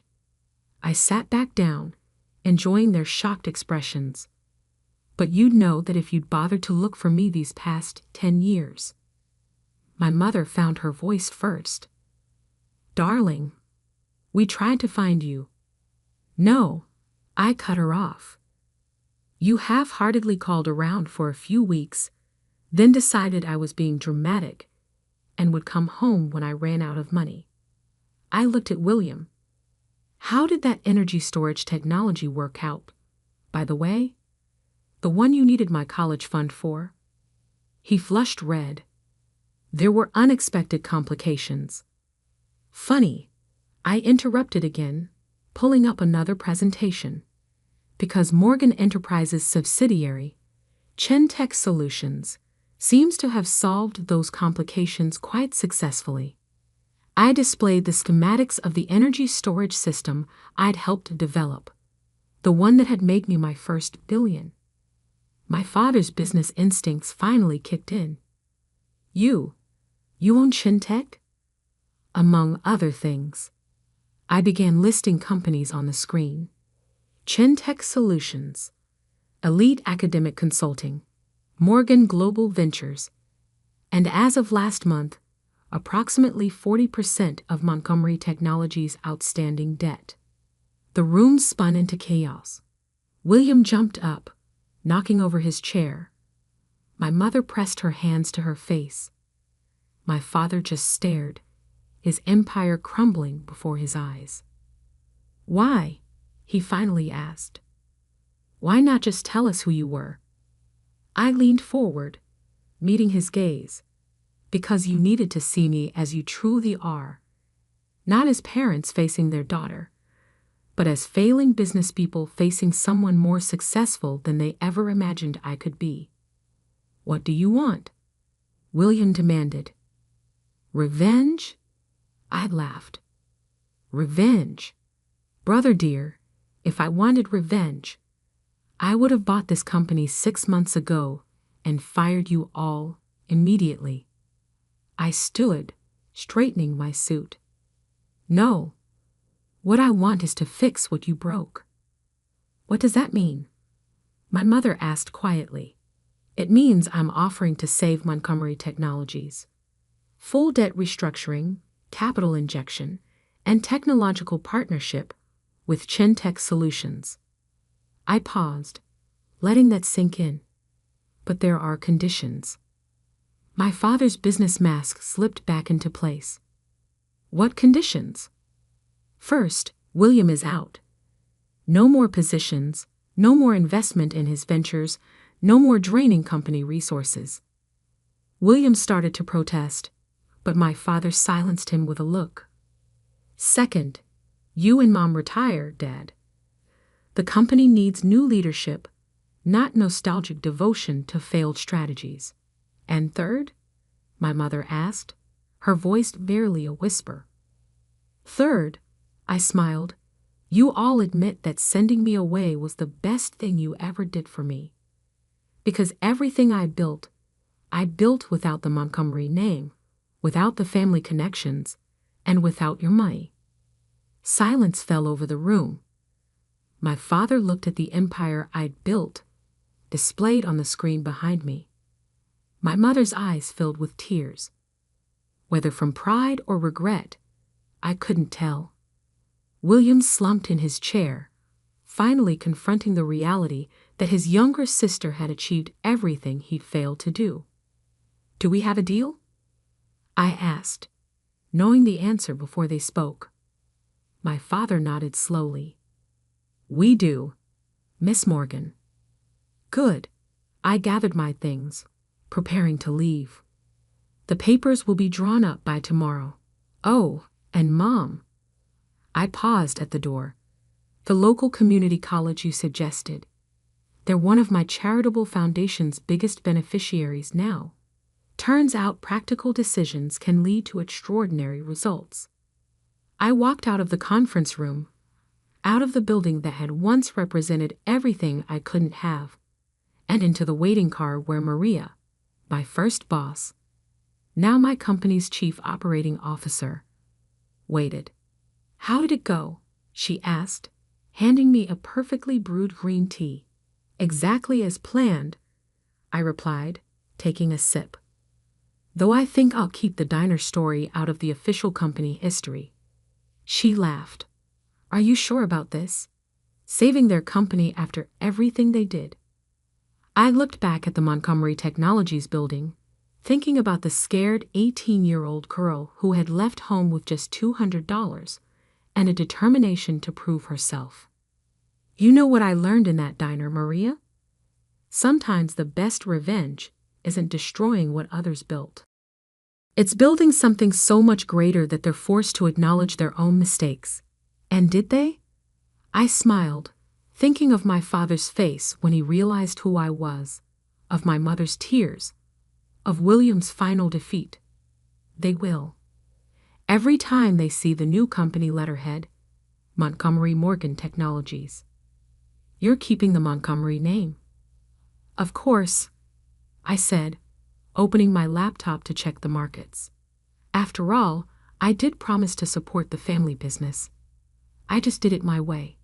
As we drove through the city, past the skyscrapers and offices that had once seemed so far out of reach, I thought about that acceptance letter to Princeton, still preserved in my office.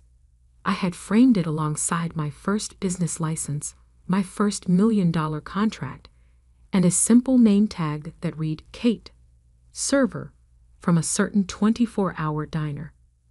Sometimes the best future isn't the one that's planned for you, but the one you build for yourself. $1 at a time. One dream at a time.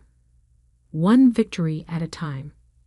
And sometimes, just sometimes, $200 and an unwavering belief in yourself is worth more than all the family fortunes in the world. The crystal ballroom of the Rosewood Hotel sparkled with 1,000 points of light, each crystal chandelier casting rainbow prisms across the faces of elegantly dressed guests.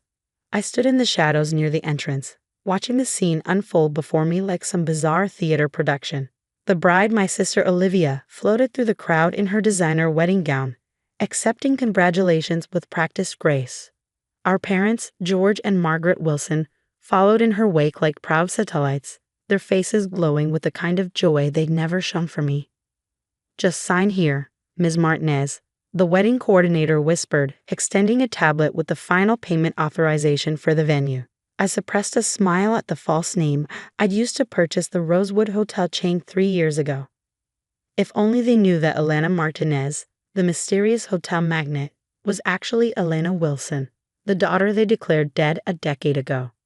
I scrawled my signature and handed back the tablet, adjusting the elegant mask that covered the upper half of my face. The masquerade theme had been Olivia's idea, though I doubted she realized how perfectly it served my purpose. Behind their own masks, not even my parents recognized the daughter they'd erased. The ceremony was beautiful, I murmured to the coordinator, my voice carrying the slight Spanish accent I cultivated for my Elena Martinez persona. Your staff has done an excellent job. She beamed at the praise, unaware that I signed her paychecks. Thank you, Ms. Martinez. We're so honored you came personally to oversee the Wilson wedding. They're one of Boston's most prominent families, you know. I knew all too well. The Wilsons had been Boston aristocracy for generations, their shipping empire dating back to the 1800s. That legacy of success and perfection had been everything to my parents, and the reason they found it so easy to erase their defective daughter. My crime? Refusing to marry the man they'd chosen for me, the heir to a rival shipping company. At 22, fresh out of business school with dreams of modernizing the family company, I dared to suggest that arranged marriages were outdated. That maybe the shipping industry needed innovation more than it needed mergers through matrimony. The argument that followed still echoed in my nightmares. My father's rage, my mother's cold disappointment, and finally the ultimatum: marry Jonathan Porter or be cut off completely. I chose freedom. The next morning, I emptied my trust fund, a mere $50,000 they'd forgotten to freeze, and disappeared. I spent the first month in a cheap motel, teaching myself everything I could about modern business practices, digital transformation, and venture capital. I changed my appearance, adopted a new accent, and built Elena Martinez from scratch. What I didn't know then was that my parents had chosen to deal with my departure in the most dramatic way possible. Instead of admitting their daughter had defied them, they told everyone I died in a sailing accident off the coast. They even held a funeral, complete with an empty casket and tearful eulogies about their beloved Alina, taken too soon. I learned about my own death 6 months later when I tried to contact my younger sister. The email I sent bounced back, but not before I saw her social media profile picture, Olivia in black, standing beside our parents at my memorial service. That was the moment Elena Wilson truly died and Elena Martinez was born. Ms. Martinez? The coordinator's voice pulled me back to the present. Would you like to be seated for dinner? I nodded, following her to a table near the back of the ballroom. Close enough to observe everything, far enough to maintain my cover. The irony of paying for my sister's wedding venue and owning the mansion our parents still lived in wasn't lost on me. Over the past decade, I'd systematically purchased every property the Wilsons used, every hotel they frequented, and a controlling interest in most of their business partners. They just didn't know it yet. My father's voice suddenly carried across the room, loud enough to reach my table. Everyone, if I could have your attention, please. The crowd quieted as George Wilson raised his champagne glass. He cut an impressive figure in his tuxedo, silver hair gleaming under the chandeliers. 10 years had added distinguished lines to his face, but hadn't diminished his commanding presence. Today is a day of joy, celebrating the marriage of my only daughter, Olivia, to the love of her life. Only daughter. The words hit like a physical blow, even after all these years. But it's also a day tinged with bittersweetness, he continued, his voice thick with practiced emotion. I can't help but think of our beloved Elena, Olivia's sister, who left us far too soon. She would have loved to see this day. Beside him, my mother dabbed at her eyes with a monogrammed handkerchief, the perfect breathing mother still mourning her lost child. If only they knew that lost child was sitting 30 feet away, controlling more wealth and power than the Wilson family had accumulated in 6 generations. A server appeared at my elbow. More champagne, Ms. Martinez? I accepted the glass, using the moment to collect myself. I hadn't come here for revenge, or at least, that's what I told myself. I'd built my empire through genuine innovation, transforming struggling businesses into modern powerhouses. The fact that I now controlled most of my family's business interests was just convenient. Such a shame about their older daughter. The elderly woman seated beside me whispered, clearly hoping to share gossip with the mysterious hotel owner. The poor girl died in a sailing accident. They say she was quite troubled before the end, defying her parents, refusing a brilliant marriage match. Some even whispered she might have, She made a vague gesture. Done it on purpose. My fingers tightened around the champagne flute. Of course they'd implied my death was suicide. It fit their narrative of the rebellious daughter who couldn't handle the pressure of their expectations. Better than admitting the truth, that I'd chosen freedom over their suffocating control. The sound of clinking glass drew everyone's attention. Olivia had stood to make her own speech, her new husband beaming beside her. My little sister had grown into a stunning woman, though her beauty had a brittle quality that reminded me of our mother. Thank you all for being here today, she began, her voice carrying the same finishing school polish I'd once been forced to learn. As Father said, this day is perfect in almost every way. The only thing missing is my dear sister, Elena. I took a slow sip of champagne, watching her performance. Elena was more than my big sister. She was my best friend, my protector, my role model. Olivia's voice wavered perfectly. When we were little, she used to tell me that anything was possible if you were brave enough to chase your dreams. I just wish. She paused for dramatic effect. I just wish she could see that I finally found my dream. The crowd murmured sympathetically. I fought the urge to laugh. Olivia had been 12 when I left, old enough to understand exactly what our parents had done. She'd chosen their side, happily stepping into the role of perfect only daughter. The sister who'd supposedly been her best friend hadn't even raided a phone call to warn me about my impending death. As dinner was served, I found myself studying the head table. My parents sat there with Olivia and her new husband, along with his equally wealthy family. They looked like something out of a society magazine. Perfectly groomed, perfectly poised, perfectly false. 10 years ago, their perfect facade had crushed me. Now I saw them clearly, small people desperately clinging to outdated power, unaware that the world had changed around them. The shipping industry they'd dominated for generations was transforming, and they hadn't adapted. Their empire was crumbling, propped up only by the secret investments I'd made through shell companies. Ms. Martinez? A man in an expensive suit approached my table. I recognized him as James Porter, my almost father-in-law, though he aged considerably. I hope you're enjoying the evening. I must say, we were surprised and honored when we heard you be attending personally. I smiled behind my mask. I make it a point to oversee special events at my flagship properties, Mr. Porter, especially for such distinguished families. He preened at the compliment. Yes, well, the Wilsons and Porters have been pillars of Boston society for generations, though I must admit recent years have been challenging. Oh, I kept my tone merely polite, though I knew exactly how challenging things had been for both families. My companies had slowly acquired controlling interests in their major shipping routes, modernizing operations and squeezing their profit margins. The industry isn't what it used to be, he said, sighing heavily. These tech startups, these modern logistics companies, they're disrupting everything. Why, just last month we lost our biggest client to some upstart called Phoenix Maritime. I managed not to smile. Phoenix Maritime was one of my first acquisitions, transformed from a failing local shipper into a digital logistics powerhouse. Progress can be difficult to navigate, I offered diplomatically. Progress, he scoffed. In my day, business was built on relationships, on family connections. Did you know my son was supposed to marry George Wilson's older daughter? Now that would have been a merger worth celebrating. But the girl had other ideas. He shook his head. Tragic. What happened to her? Though perhaps for the best, given her rebellious nature. The crystal flute in my hand threatened to shatter under my grip. Before I could respond, a commotion at the head table drew everyone's attention. My mother had stood up suddenly, swaying slightly. Apparently the champagne had flowed too freely. I simply must say, she announced, her voice carrying that peculiar precision of the elegantly drunk.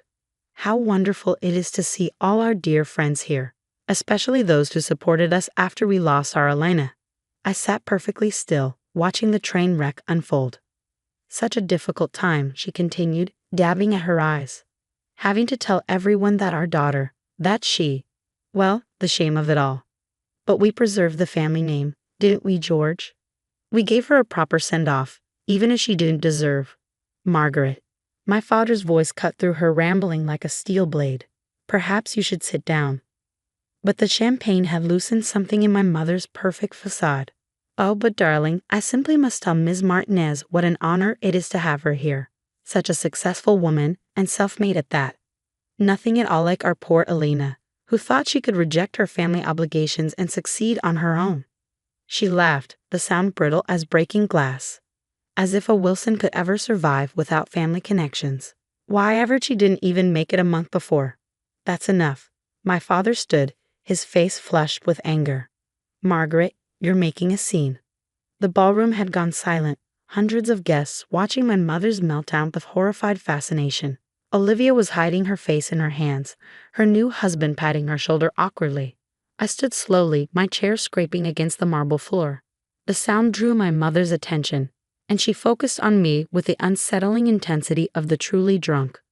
Ms. Martinez, she called out, you simply must tell us your secret. How does a woman with no family name, no connections, build such an empire? My Elena thought she could do the same, you know. Thought she was smarter than generations of Wilson business sense. And now she's what, mother? The words left my mouth before I could stop them, my careful accent slipping. My mother froze, something flickering across her face, recognition, impossible as it was. But the moment passed. She blinked at me owlishly, confused by the question from a stranger. My father had reached her by then, taking her arm firmly. I apologize for my wife, he said smoothly, the excitement of the day combined with the memories. Please, everyone, enjoy your dinner. He led my mother away, probably to sleep off the champagne in one of the hotel's luxury suites. Suites I owned, in a hotel I owned, just like I owned the mansion they still lived in and controlling interest in the companies they thought were still theirs. I sank back into my chair, hands trembling slightly. I come too close to revealing myself, letting old pain override a decade of careful planning. The elderly woman beside me patted my arm sympathetically. Don't mind them, dear, she said. Old money families like the Wilsons, they can't handle change. Today's world belongs to people like you, self-made, forward-thinking. Why, I heard your hotel chain is expanding into shipping and logistics now. Among other things, I murmured, recovering my accent. She had no idea that my hotel chain was just the tip of the iceberg. Through various shell corporations and holding companies, Elena Martinez controlled an empire worth billions, built specifically to systematically dismantle everything a Wilsons had ever valued.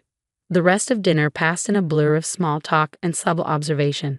I watched my sister dance with her new husband, my father smooth things over with embarrassed guests, my mother nowhere to be seen.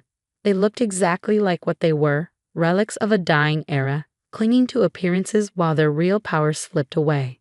When I finally stood to leave, the wedding coordinator rushed over. "Ms. Martinez, will you be staying the night? We've prepared the presidential suite." "No," I said quietly, watching my father lead a round of toasts. "I think I've seen enough family drama for one evening." She laughed nervously, clearly uncertain how to respond to her boss's dry tone. I handed her a thick envelope, a wedding gift for my sister, though she'd never know who it was really from. "Make sure the bride and groom have everything they need," I instructed, "and send some water and a spear into Mrs. Wilson's room. She'll need it tomorrow." As I walked out of the crystal ballroom, I heard my father's voice one last time, to family, the most precious thing we have. I didn't turn around. Elena Wilson was dead, after all. They'd made sure of that themselves. But Elena Martinez was very much alive, and she was just getting started. In my car, I pulled out my phone and dialed my assistant. "Maya, execute phase 2. It's time the Wilsons learned exactly who they're dealing with." The next few weeks would change everything. But that's another part of the story. The morning after Olivia's wedding, I sat in my penthouse office overlooking Boston Harbor, watching the Wilson shipping vessels crawl across the water like tiny, obsolete insects. My mother's drunken outburst had accelerated my timeline, but perhaps that was for the best. 10 years of silent accumulation had positioned all the pieces perfectly. Now it was time to play the game. "The numbers are in from last night," Maya announced, entering with her tablet. My assistant of 8 years was the only person who knew both Elena Martinez and Elena Wilson. The Wilson Porter wedding cost them just over $300,000. They put it all on credit. I nodded, unsurprised. And their current financial position? Critical. Maya pulled up detailed spreadsheets. Wilson Shipping's quarterly losses have hit $12 million. They've mortgaged everything they own, which technically means they've mortgaged everything you own, since you hold all their properties through shell companies. They're 3 months behind on payments to Phoenix Maritime, which means they're 3 months behind on payments to me. I finished. What about the Porter merger they're counting on? James Porter's company isn't in much better shape. The merger would be like tying 2 stones together and expecting them to float. I smiled, remembering James Porter's condescending comments at the wedding. The man who'd once thought himself worthy of arranging my marriage was now drowning in debt, his company hemorrhaging clients to my more efficient operations. "Send notices to all their major clients," I instructed. "It's time for Phoenix Maritime to raise its rates. Let's see how many stay loyal to outdated shipping methods when modern logistics could save them millions." Maya made a note, then hesitated. "There's something else. Your father has called an emergency board meeting for Wilson Shipping tomorrow morning." Finally, I've been waiting for this moment, carefully orchestrating it through a decade of strategic moves. Prepare the paperwork.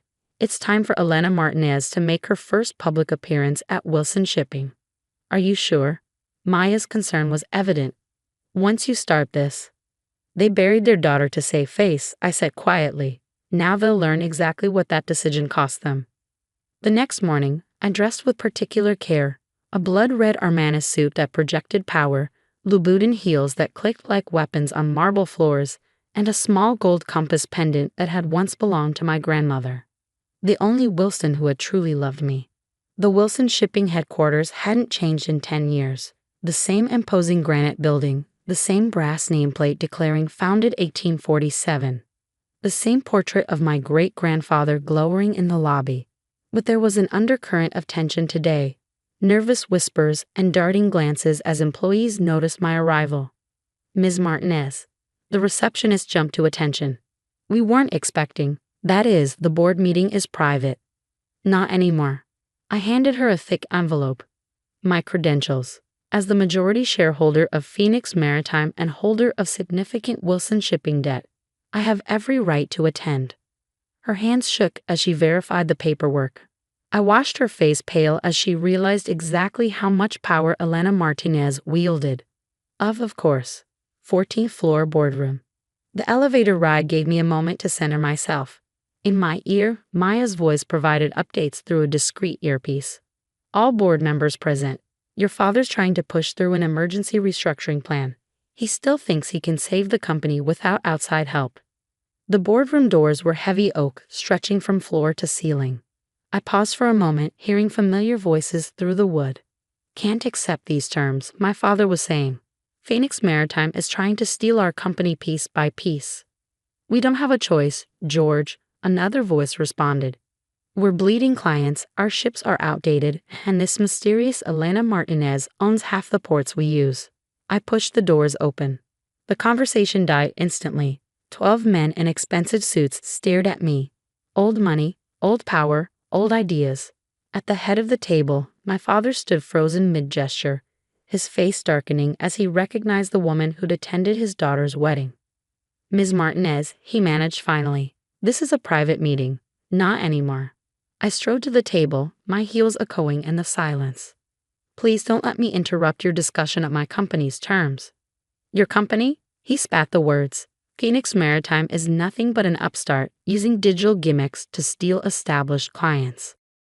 Wilson Shipping has survived for 6 generations, and will survive for precisely 12 more days, I cut in smoothly, unless you accept the merger terms I'm about to offer.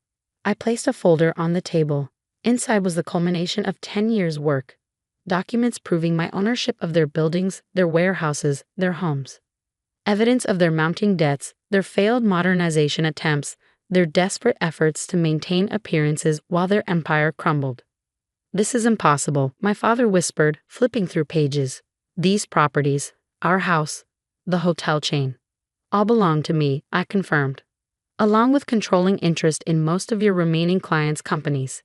Face it, Mr. Wilson, you're not just losing, you've already lost. He slammed the folder down. Who are you? Some tech billionaire trying to dismantle a legacy business.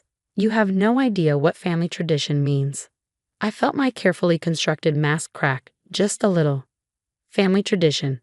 I took off my designer sunglasses, meeting his eyes directly, like the tradition of forcing your children into loveless marriages, or the tradition of declaring them dead when they refuse to comply. The color drained from his face. No, he whispered. It's not possible. Elena, one of the older board members, breathed, recognition dawning. My God, Elena Wilson. I smiled, not pleasantly. Elena Martinez, actually. I took the name after you killed me. Makes for a better corporate image than being the dead daughter of a failing shipping magnate. Chaos erupted in the boardroom. Board members shouted questions. My father stumbled back into his chair, and somewhere in the building an emergency alarm began to wail. Enough. My voice cut through the noise like a whip. You have exactly 24 hours to accept the merger proposal. If you refuse, I call in all outstanding debts and sell your remaining assets to my subsidiaries. Your choice. I turned to leave, then paused at the door. Oh, and father, you might want to check on mother. I hear she's still recovering from quite a spectacle at Olivia's wedding. Security guards burst in as I walked out, responding to some panic button my father had probably pressed. I smiled at them as I passed. They worked for me too, though they didn't know it yet. In the elevator, Maya's voice came through my earpiece. Well, that was dramatic. They always loved theatrics, I replied. I learned from the best. Your mother's waiting in the lobby. I stiffened. What? She arrived about 5 minutes ago. Looks like she's mostly recovered from the champagne. The elevator doors opened and there she was. Margaret Wilson, Boston society matron. Perfectly coiffed even in the middle of her world collapsing. She stood near the great-grandfather's portrait, and for a moment I saw myself at 18, standing in that same spot while she lectured me about family duty. Ms. Martinez, she said as I approached, her voice brittle as frozen glass. Or should I say, Elena will do. I cut her off. But only in private. Publicly, I'm still very much dead. Your choice, as I recall. She flinched. We did what we had to do. For the family name. The family name? I laughed, the sound echoing off marble walls. Take a look around, Mother. The Wilson name isn't worth the brass it's engraved on. The only thing keeping this company afloat is my money, which makes it my name on the line. You're enjoying this, she accused, destroying everything we built. No, I stepped closer, close enough to smell her familiar perfume. I'm saving everything you destroyed. The company will survive, modernize, grow. The Wilson name will continue, just not in Wilson hands. Her perfectly painted lips trembled. We really thought you were dead, poverty-stricken, failed? I supplied. You thought your rebellious daughter couldn't possibly succeed without the family's help. That's why you erased me, because the alternative was admitting you might be wrong. A tear slipped down her cheek, carving a path through expensive foundation. Elena, please. We can fix this. Come home. I'm not that naive girl anymore. I walked past her toward the entrance. You have 24 hours to accept the merger. Don't worry, I'll let you keep the house. Consider it a wedding gift to Olivia. Outside, my driver held the car door. Boston's summer sun felt warm on my face, so different from the artificial chill of the Wilson building. I looked back once, seeing my mother's silhouette through the glass doors, small and lost in the lobby of her crumbling empire. Maya was waiting in the car. Phase 2 complete, she reported. The board is in chaos, our lawyers are standing by, and rumors already spreading through the financial district. What's our next move? I checked my phone, seeing dozens of missed calls from my father, from board members, from family friends suddenly realizing who Elena Martinez really was. Let them talk. Let them panic. The next 24 hours would determine the fate of everything they built, and everything I'd built to replace it. Now, I said, we wait, and then we show them exactly what the dead daughter can do. The next phase would change everything. But that's another part of the story. The 24 hours I'd given the Wilson Shipping Board felt like the longest of my life. I spent them in my penthouse office, watching the sun set and rise again over Boston Harbor while my phone lit up with increasingly desperate messages. From my father, we need to talk. This isn't the way. From various board members, let's discuss terms privately. From family friends, Elena, darling, we never believed. From Olivia, surprisingly, is it really you? I answered none of them. Instead, I focused on the final pieces of my plan, making sure every detail was perfect. The media had already caught wind of the story. Boston's supposedly dead heiress returning as a billionaire CEO to take over her family's company. The headlines wrote themselves. The Wall Street Journal is on line 1, Maya announced, entering with fresh coffee. They want an exclusive. Not yet. I took the coffee, breathing in its familiar comfort. Let them speculate for now. The real story comes after the board's decision. And if they refuse the merger? I smiled, remembering my mother's face in the lobby. They won't. Right on cue, my phone buzzed with a message from the board's secretary. The vote was in. Unanimous acceptance of Phoenix Maritime's merger terms. My father hadn't even voted against it. Perhaps he finally recognized the inevitable. Set up the press conference, I told Maya. 2 hours, main lobby of Wilson Shipping. Tell them Elena Martinez will be making a major announcement. And Elena Wilson. I touched the compass pendant at my neck, thinking of my grandmother. She's done hiding. The lobby was packed by the time I arrived. Reporters jostled for position, cameras flashed, and a crowd of Wilson Shipping employees lined the balconies above. My father stood with the board members on a small stage, looking like he aged a decade overnight.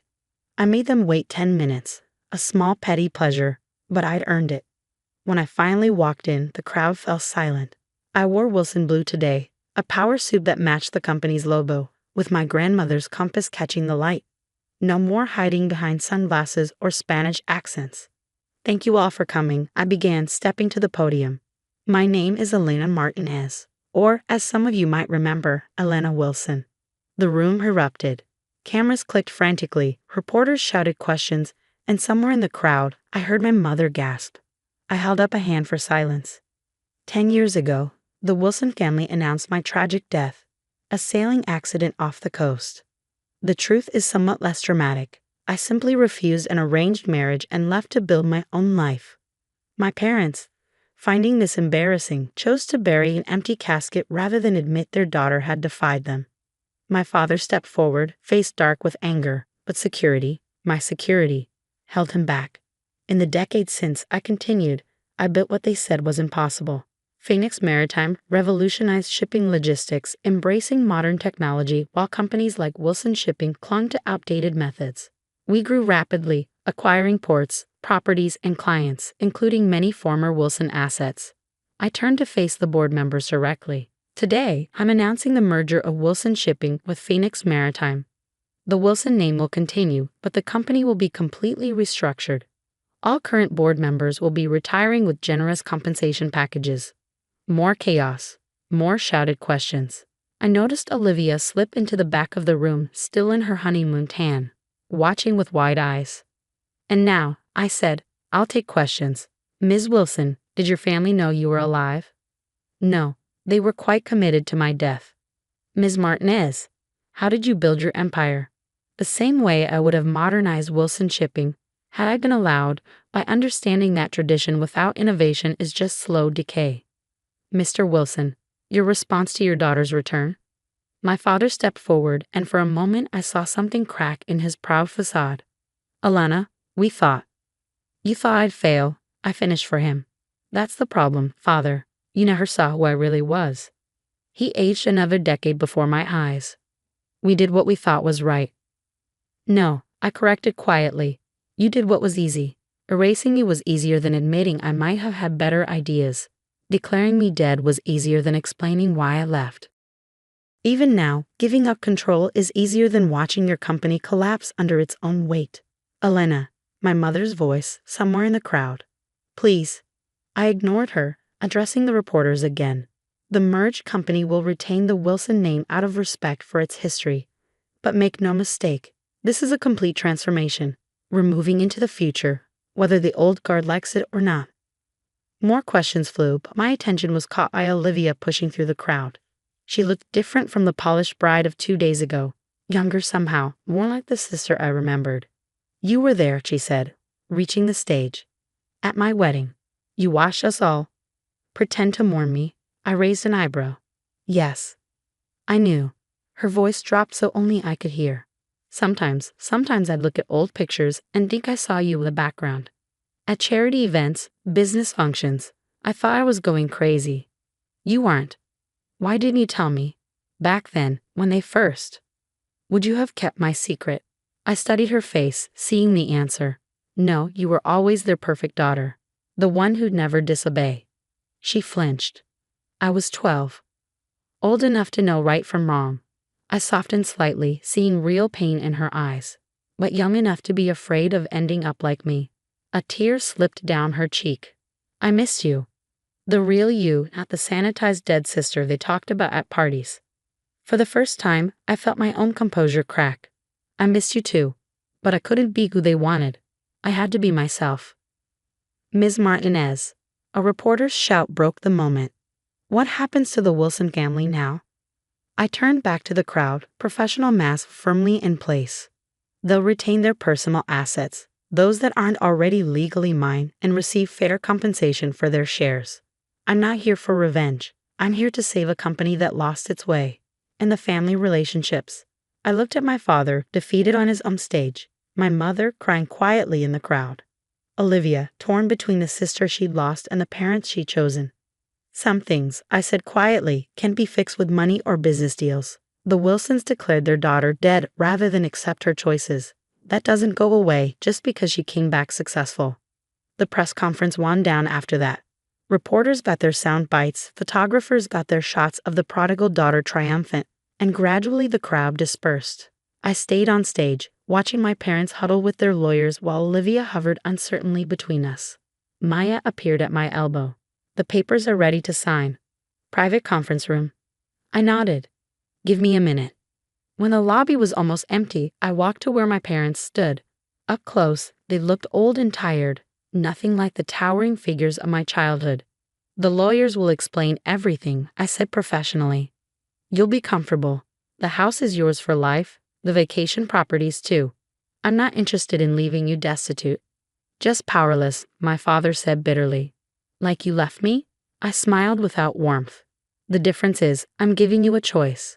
sign the papers, accept a comfortable retirement, maybe even try to rebuild something resembling a real family relationship. Or fight me, lose everything, and prove that pride really is more important than blood.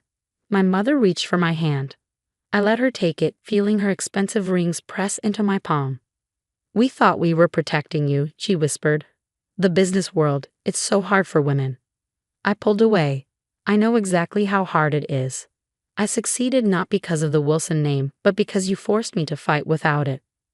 Olivia stepped forward. "Elena, what about me?" "You're my sister," I said simply. "My door is open when you're ready to know me as I am, not who they wanted me to be." I turned to go, then paused. "Oh, and mother, the next time you're drunk at a party in my hotel, try not to brag about how you erased your daughter. It's bad for both our reputations." The paperwork took less than an hour. Signatures were scratched, hands were shaken, and just like that, Wilson Shipping belonged to the daughter they'd buried. The company would keep its name but nothing else. New board, new methods, new future. Later that night, I stood in my office watching the Wilson ships in the harbor. Soon they'd be repainted with the Phoenix Maritime logo, upgraded with modern technology, integrated into my larger transportation network. The Wilson legacy would live on, just not in the way my parents had imagined. Maya brought a bottle of champagne. "To the merger." "To the truth," I corrected, taking a glass. "Sometimes it takes a death to bring it to life." "Your sister's been calling," she said carefully, "and your grandmother's compass." I touched the pendant. Grandma knew. She left me this compass the day before I disappeared, said sometimes the right path isn't the easy one. Smart woman. She would have loved seeing this. I sipped the champagne, remembering. She always said the Wilson pride would sink us faster than any storm. My phone buzzed. Olivia again. This time I answered. "Can we talk?" she asked quietly. "Really talked, just us?" I looked out at the harbor where the Wilson ships floated in darkness. "Come over. It's time you saw who your sister really is."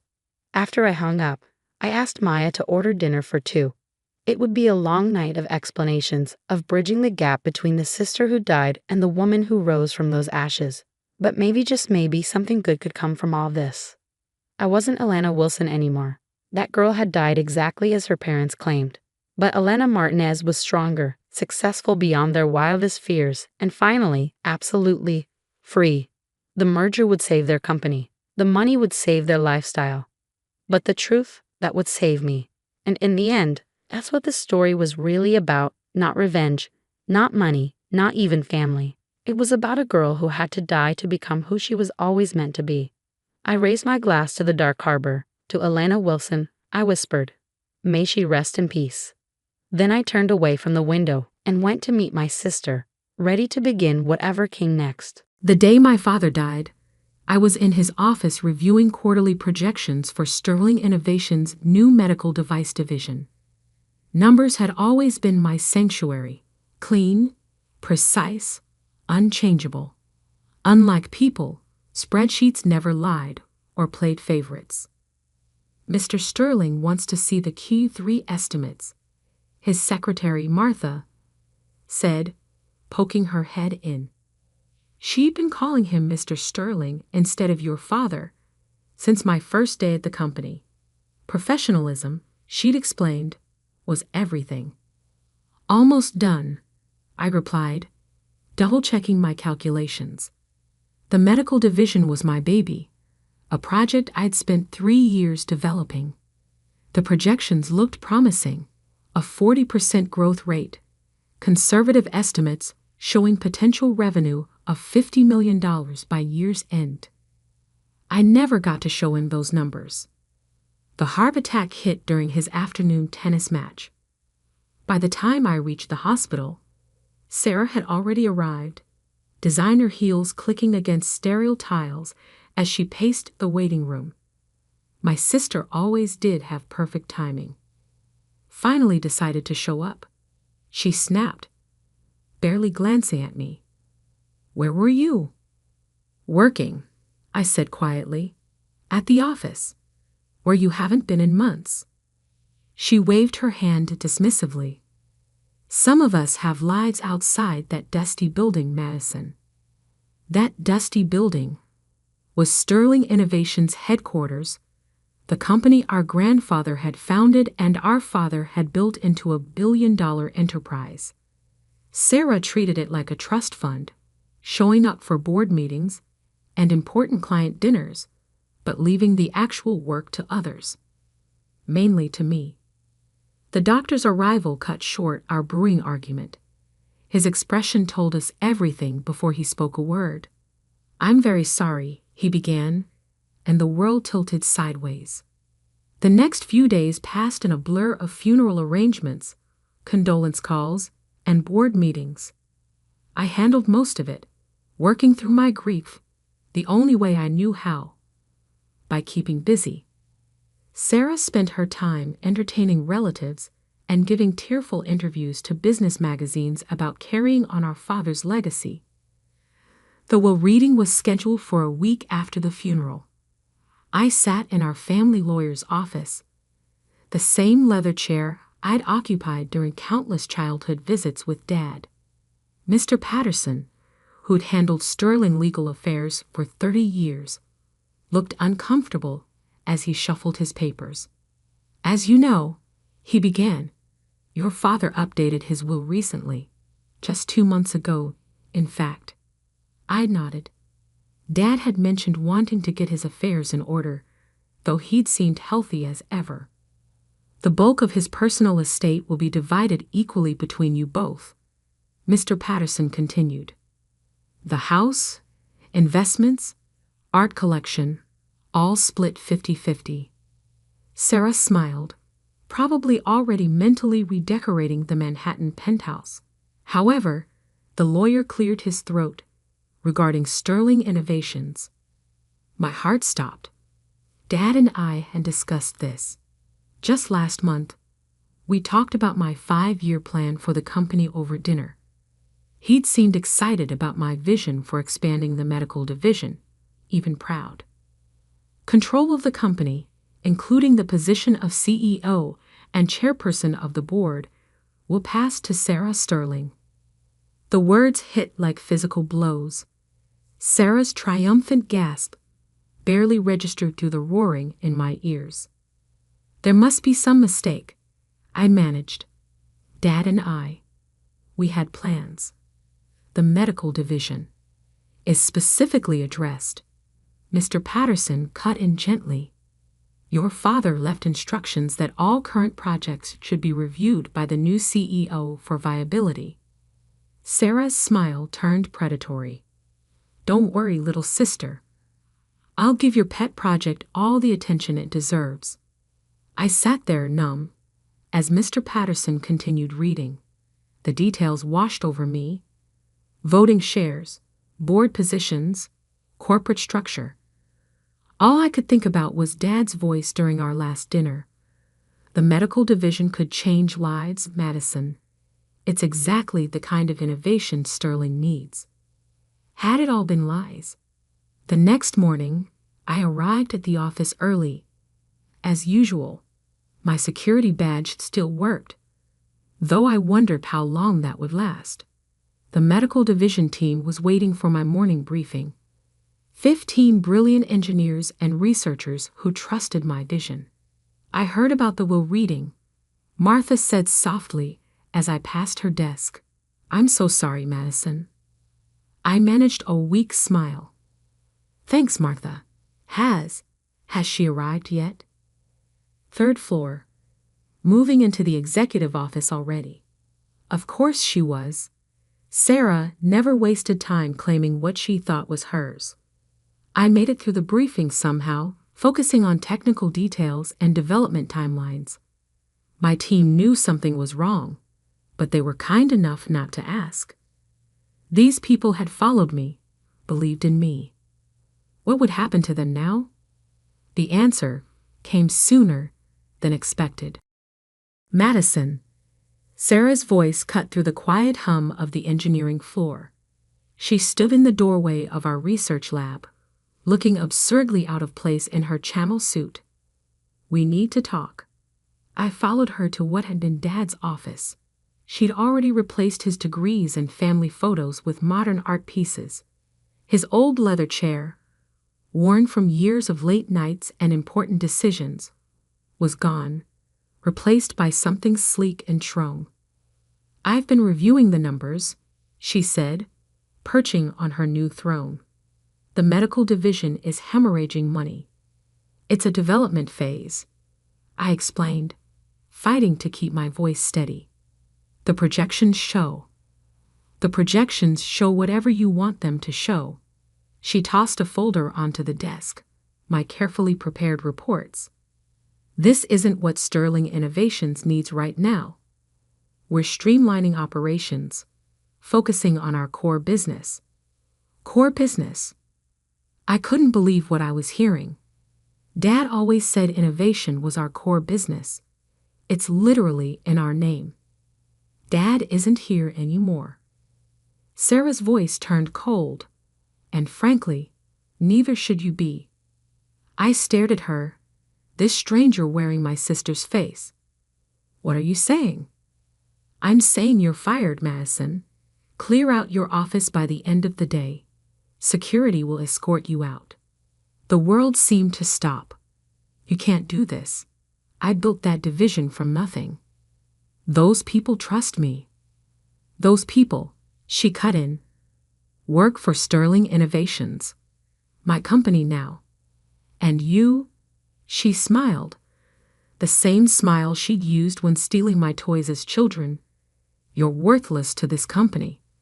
Always have been, really. Playing with your little projects while I learned how business really works.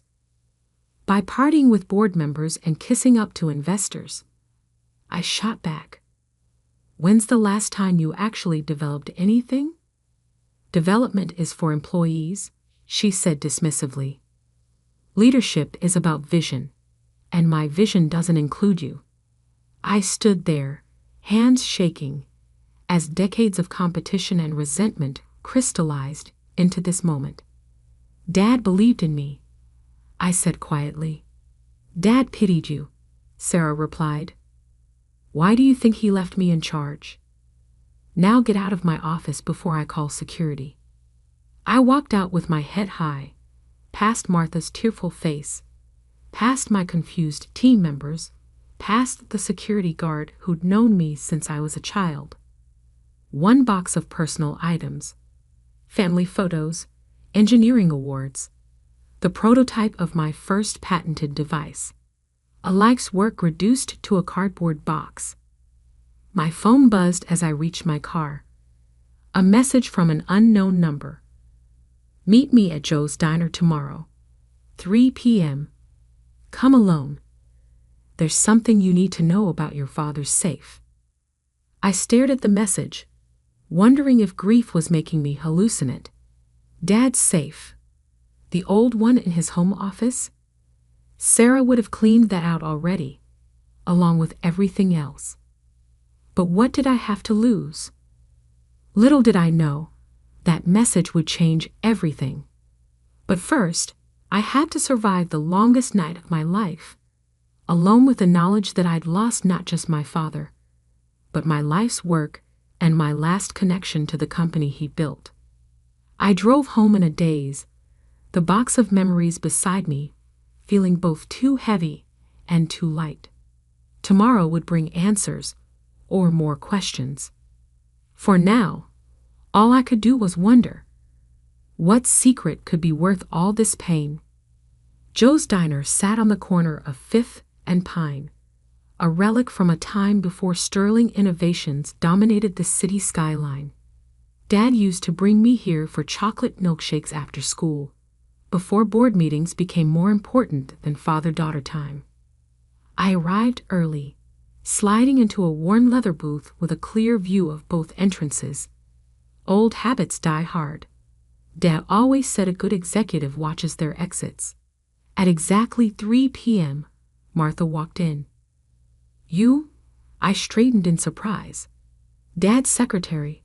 No, Sarah's secretary now. Looked different outside the office. More determined, less deferential. "Your father knew this day might come," she said, sitting across from me. "He made me promise to wait until the right moment." "What moment?" She pulled an envelope from her bag. The moment your sister showed her true colors. Inside the envelope was a single key and a handwritten note in Dad's familiar scrawl. West Wall, behind the Monet. December 14, 1989. Dad's old safe. I breathed. But Sarah must have opened it already. Martha smiled. That's what she thinks. Your father had 2 safes in his study. The obvious one, behind his desk. That's where he kept standard documents, things he expected people to find. But the real safe, his private safe. She tapped the key. Only 3 people knew about it. Him, me, and now you. Why you? Because I've been more than just a secretary for 30 years, Madison. I was your father's most trusted confidant. I knew things about Sterling Innovations that even the board doesn't know. My mind raced. December 14, 1989. Why was that date familiar? The day Sterling Innovations went public, Martha supplied, reading my expression. Also the day your mother left. The memory hit hard. I was 6, Sarah 10. Mom walked out during Dad's IPO celebration, leaving nothing but a note and a lifetime of trust issues. What's in the safe? I don't know, Martha admitted. But your father said if anything happened to him, if Sarah ever tried to push you out, I should make sure you found it. She glanced at her watch. Sarah's in board meetings all afternoon. The house will be empty. I gripped the key tightly. Why are you helping me? Because I watched you grow up in that company. While Sarah was partying through college, you were interning in the labs. When she was dating board members' sons, you were filing patents. You are your father's daughter, Madison. His true heir. She stood up. The company needs you. More than anyone knows. 20 minutes later, I let myself into my childhood home. Everything felt different, colder somehow, as if Sarah's presence had already begun erasing decades of memories. The study was exactly as Dad had left it, probably the only room Sarah hadn't changed yet. The Monet, an original, worth millions, hung innocently on the west wall. With trembling fingers, I lifted it. There, almost invisible against the wood paneling, was a seam. The key fit perfectly. Inside the wall safe were 3 items: a thick manila envelope, a USB drive, and a smaller envelope with Sarah's name on it. I opened the manila envelope first. Inside was a detailed report from a private investigator, dated 6 months ago. My hands shook as I read.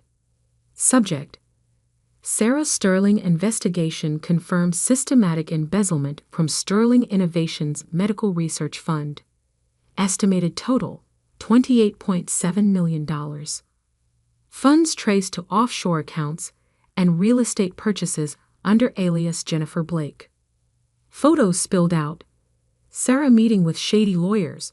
Documents showing money transfers. Property deeds in the Cayman Islands.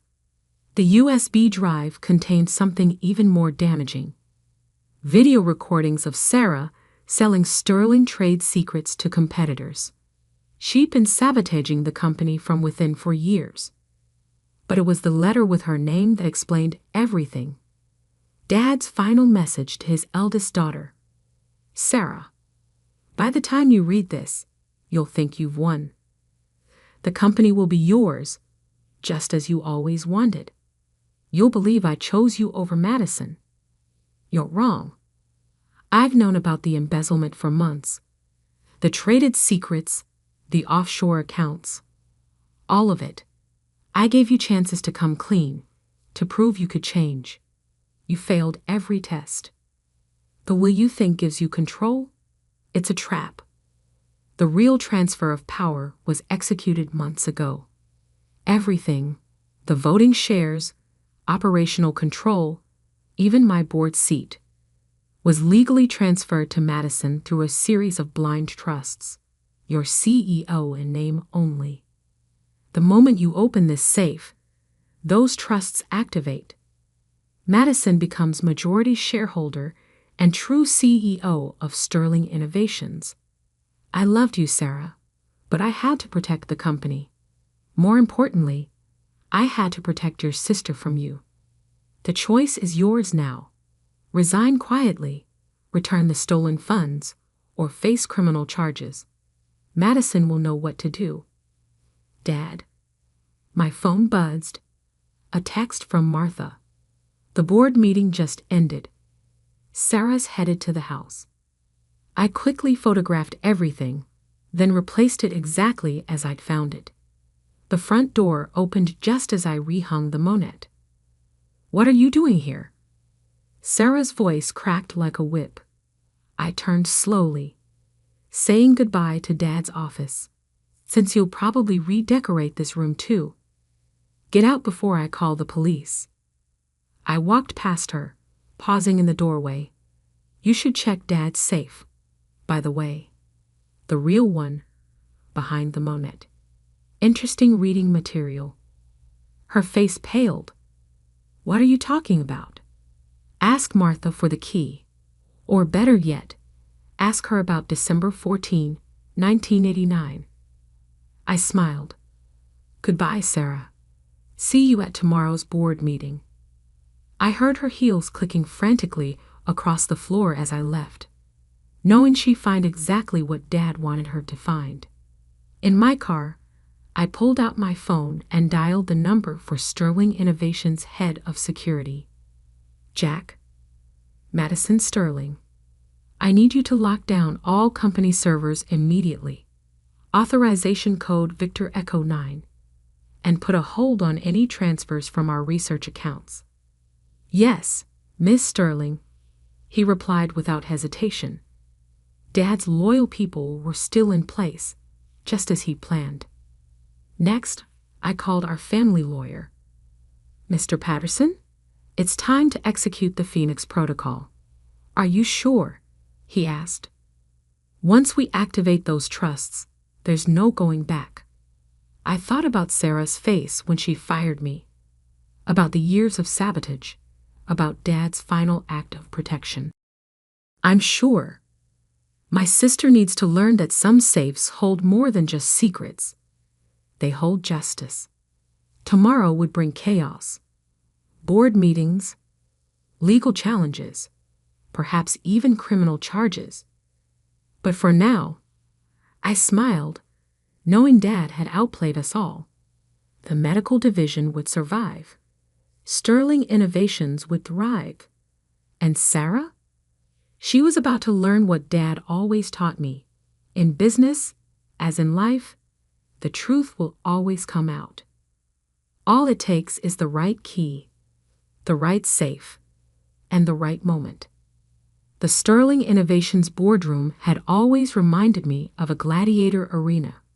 24 stories up, floor-to-ceiling windows offering a panoramic view of the city our family had helped build, and a massive oval table where corporate warriors fought their battles. I arrived early, watching the sunrise paint the skyline in shades of gold. Martha had already prepared the room, folders at each seat, coffee service arranged precisely, blinds adjusted to minimize glare. The little details that make big moments work. Security reports Sarah arrived at 5 a.m., Martha said, setting a cup of green tea at my usual spot. She's been in her office making calls all morning. I nodded, picturing my sister's desperation. Any transfers get through? No. The accounts are frozen, just as you ordered. Though she tried, 17 attempts to move funds offshore since midnight. And the board members? All confirmed attending, including Thomas Y. That was crucial. Thomas Y., our largest independent shareholder, had been Sarah's strongest supporter. His vote could swing the entire board. By 8:55 a.m., they began filing in. board members, legal counsel, even a few shareholders who'd earned the right to attend. Many double-took at my presence, but no one dared comment. The tension in the room could have powered the building. Sarah arrived last, naturally. She changed clothes since yesterday. Armani power suit, killer heels, war paint perfect. But her eyes gave her away. They darted around the room like a cornered animal's, finally fixing on me with pure hatred. "What is she doing here?" she demanded. "Waiting for you to begin the meeting," I replied calmly. "There are some interesting items on today's agenda. You're not on the board anymore. Security." "Actually," Mr. Patterson spoke up from his corner, "Ms. Madison Sterling's presence is required for today's proceedings." He began distributing additional folders. "If everyone could please review the documents before you." Sarah snatched her copy, face growing paler with each page she turned. The room filled with murmurs as others did the same. "This is impossible," she finally spluttered. "These trusts, they can't be legal."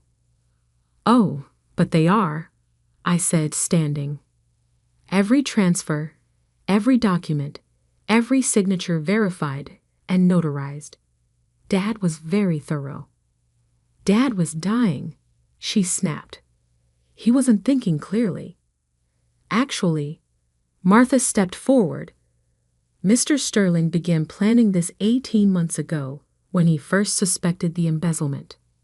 The room went dead silent. "What embezzlement?" Thomas Y. asked sharply. I nodded to Martha, who activated the presentation screen. Evidence began filling the display. Bank transfers, property records, emails between Sarah and our competitors. $28 million, I announced to the stunned room. Stolen from our medical research division. Our father's private investigation confirmed it all. Lies. Sarah slammed her hands on the table. This is a desperate attempt to what, Sarah? To protect the company? To stop you from selling our trade secrets? I pulled out my phone. Should I play the videos Dad collected? The ones showing you meeting with our competitors? She lunged for the phone, but security was faster. 2 guards materialized beside her, firm but professional. "Miss Sterling," the head of security addressed Sarah. "We need you to remain seated." "This is my company," she shrieked. "I am the CEO." "No," I said quietly. "You're not. You never were." The will was a test. Dad's final chance for you to prove you could change. Instead, you showed exactly why he couldn't trust you with his legacy. Thomas Way stood up. I moved for an immediate vote of no confidence in Sarah Sterling's leadership. Seconded, another board member quickly added. "You can't do this." Sarah's voice cracked. "Daddy gave me the company." "Dad gave you a choice," I corrected. "Return the stolen funds and resign quietly, or face criminal charges. Time to choose, sister." She looked around the room, finding no allies in the faces surrounding her. All these people she charmed and manipulated over the years. Now they saw her true nature. "Fine," she spat. "You want the money back. Take it. But don't think this means you've won. I'll fight this in court. You'll what?" I interrupted. "Reveal how you embezzled millions? How you sold company secrets? How you fired the legitimate CEO hours after Dad's funeral?" I shook my head. "Think carefully about your next move, Sarah. Prison jumpsuits come in designer orange these days." Mr. Patterson cleared his throat. "There is another option. One your father prepared." He slid a document across the table. Sarah's hands shook as she read it. "A full confession in exchange for immunity from prosecution," I explained. "Sign it, return every penny you stole, and you can walk away. Keep a small trust fund, even enough to live comfortably, if not extravagantly. And if I refuse, then I'd press charges.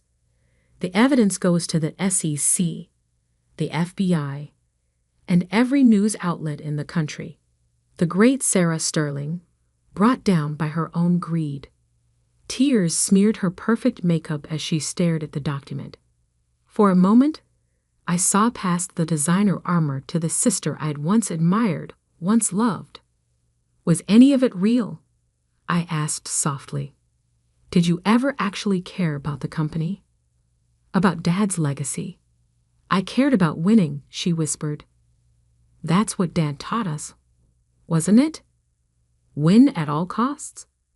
No, I shook my head. That's what you chose to learn. Dad taught us to innovate, to build, to make things better. You just couldn't see past your own reflection.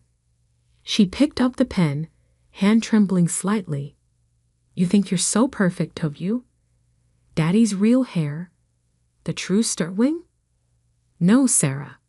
I just think I'm the sister who didn't betray everything our family built. The scratch of her signature echoed in the silent room. As soon as she finished, security stepped forward. Please escort Ms. Sarah Sterling from the building, I instructed. Her credentials have already been deactivated. She stood, straightening her designer jacket one last time. Congratulations, little sister. You finally won. This was never about winning, Sarah. It was about protecting what Dad created, what we were supposed to protect together. As the doors closed behind her, Thomas Weiss spoke up. I moved to formally recognize Madison Sterling as CEO and chairperson of Sterling Innovations, effective immediately. The vote was unanimous. Hours later, after the press releases were drafted, the employees notified, and the initial shockwaves had subsided, I stood in Dad's old office, my office now. Martha brought in a box I'd requested from storage. Are you sure about this? She asked as I pulled out the old leather chair, Dad's chair, the one Sarah had discarded. Some things shouldn't change, I said, running my hand over the worn leather. Some legacies deserve to be preserved. I sat down, feeling the weight of responsibility settle around me.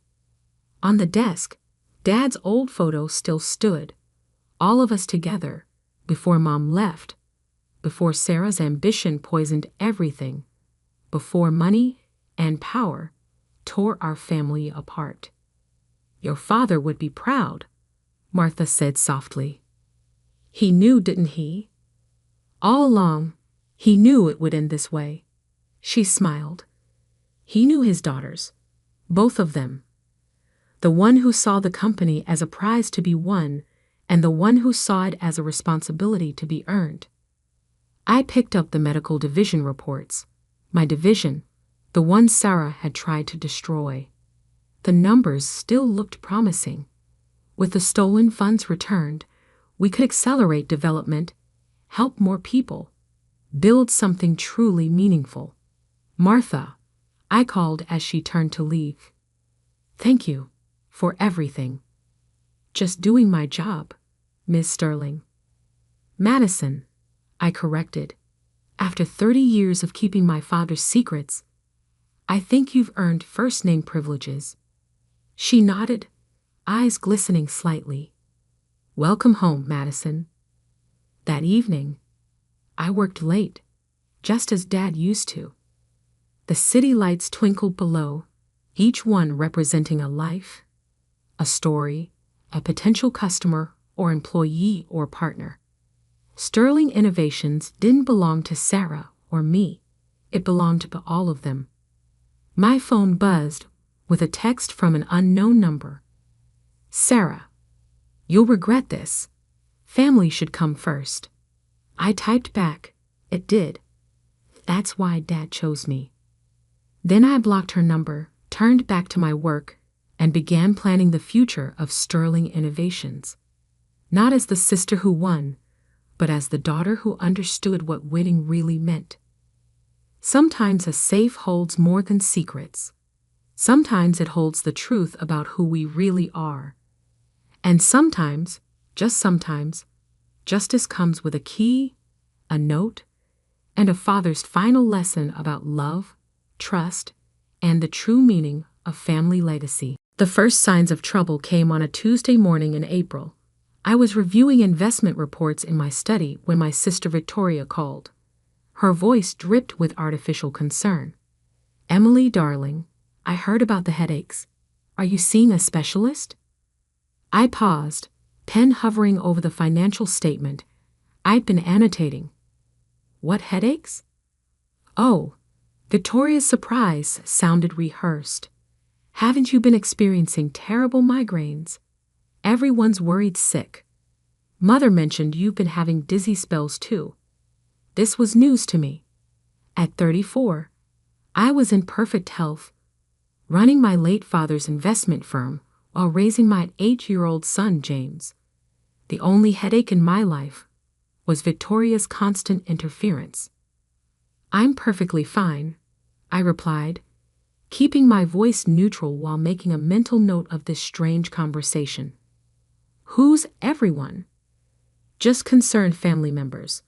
You know how rumors spread." She paused. "How's little James doing?" The way she said my son's name sent a chill down my spine. Victoria had always shown an unsettling interest in James. Ever since my husband Michael died in a climbing accident 3 years ago.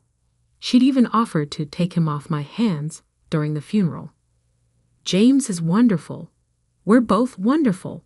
Now, if you'll excuse me, I have a board meeting." After hanging up, I sat back in my leather chair, mind racing. This wasn't the first odd incident lately. Last week, my mother had insisted I looked peaky at Sunday dinner. The family doctor, who I hadn't scheduled an appointment with, supposedly called asking about my symptoms. Even my housekeeper mentioned overhearing concerns about my health from the country club ladies. Someone was laying groundwork, but for what? I opened my laptop and began documenting these occurrences, a habit I'd developed after Michael's death. Victoria had tried to contest his will then, claiming I was too unstable to manage his estate. She failed, but the experience taught me to keep careful records. The next red flag appeared 2 days later. My assistant Sandra rushed into my office, face pale. "Ms. Wilson, there's a Dr. Harrison here to see you. He says it's urgent." I didn't know any Dr. Harrison. "I don't have an appointment. He says your sister sent him. He's very insistent." The pieces clicked into place. I smiled. Sent him in. Dr. Theodore Harrison was exactly what I expected. Distinguished, silver-haired, carrying an air of authority that probably convinced most people not to question him. I noticed he carried a medical bag that looked straight out of a period drama. "Ms. Wilson, I'm deeply concerned about your condition." He sat without being invited. "Your family reports severe symptoms that could indicate—" "Who's paying you?" I interrupted. He blinked. "I beg your pardon? For this performance, Victoria? Or did my mother hire you?" I leaned forward. "Because I have to tell you, showing up uninvited at my office with a fake medical bag is bordering on criminal impersonation." Color drained from his face. "Ms. Wilson, I assure you." "Shall I call the medical board?" "I'm sure they'd be interested in a doctor who makes unsolicited office visits based on third-party reports." He stood quickly. Perhaps I was misinformed. "Good day, Ms. Wilson." After he left, I added this incident to my growing file. Victoria was planning something, but what? The answer arrived that evening when I returned home. James rushed to greet me, his dark curls bouncing. "Mom, Aunt Victoria brought me a new game." I froze. Aunt Victoria was here. My housekeeper Margaret appeared, wringing her hands. "I'm so sorry, Miss Wilson." She said you knew she was coming. She spent an hour with James, took photos of his room, said she was planning a renovation surprise for you. My blood ran cold. Victoria had been in my house with my son, documenting his personal space. Combined with the health rumors and fake doctor, a picture was emerging. My sister wasn't just laying groundwork. She was building a case. I called my lawyer, Benjamin Gates, that night after James was asleep. "Someone's trying to have me declared incompetent," I said without preamble. Ben had defended me against Victoria's previous attempts to seize control of Michael's estate. He understood immediately. The sister again? She's spreading health rumors, sent a fake doctor to my office. Today she was photographing James's room. I took a deep breath. She's going to try for guardianship, isn't she? Of James and the estate. It fits her pattern. Do you have documentation? Everything. Dates, witnesses, recordings of conversations. Hood, forward it all. We'll file for a restraining order first thing. A crash from downstairs cut him off. Then James screamed. I dropped the phone and ran. The scene in our kitchen stopped my heart. James lay unconscious on the floor, a broken glass beside him. Margaret knelt nearby, checking his pulse. "He just collapsed," she cried. "I was getting his bedtime snack and..." I never heard the rest. Something struck the back of my head, hard. As consciousness faded, I caught a glimpse of designer heels, Victoria's favorite Louboutins. "Sorry, sister dear." Her voice floated above me. "But you're just too sick to care for James anymore." Then darkness took me. I awoke to beeping machines and white walls. A hospital room. My head throbbed where I'd been struck. As awareness returned, panic set in. James. Where was James? I tried to sit up, but found my wrists restrained. A nurse rushed in. "Please calm down, Ms. Wilson. You're in good hands. My son is safe with his aunt. She's been granted temporary emergency guardianship given your condition." The pieces fell into place. Victoria had orchestrated everything. The health rumors, the fake doctor, the witnesses to my supposed instability. Now she had James. "I need to speak to my lawyer," I demanded. The nurse smiled sympathetically. "I'm afraid that's not possible in your current state. Doctor's orders. Now rest." Over the next days, I pieced together Victoria's plan through overheard conversations and glimpses of paperwork. I'd been admitted for acute psychotic episodes and paranoid delusions. Victoria, concerned about my deteriorating mental state, had installed cameras in my house, capturing my erratic behavior and neglect of James. The evidence was overwhelming. Every conversation I'd documented, every precaution I'd taken, now painted a picture of paranoia. I'd played right into her hands. But Victoria had made one crucial mistake. She assumed that once she had me committed, I'd be powerless. She forgot that I was my father's daughter too. On my 5th night in the hospital, a young orderly named Marcus brought my evening medication. Unlike the other staff, he looked me in the eye. "The blue pill is new," I said quietly. He nodded. "Started today." I smiled. I don't take medication without reviewing the literature first. Hospital policy allows me to refuse treatment. Marcus glanced at the door. "They'll force the issue." "They can try." I met his gaze. "How much does night shift pay here, Marcus?" He blinked. "Excuse me." "Because I can offer better." "Much better." 2 hours later, I was presumed dead from an allergic reaction to the new medication. Marcus, whose sister coincidentally worked in the morgue, helped facilitate my transfer to the funeral home. Victoria had taken my son, my company, my life. Now I would take everything from her, starting with my own funeral.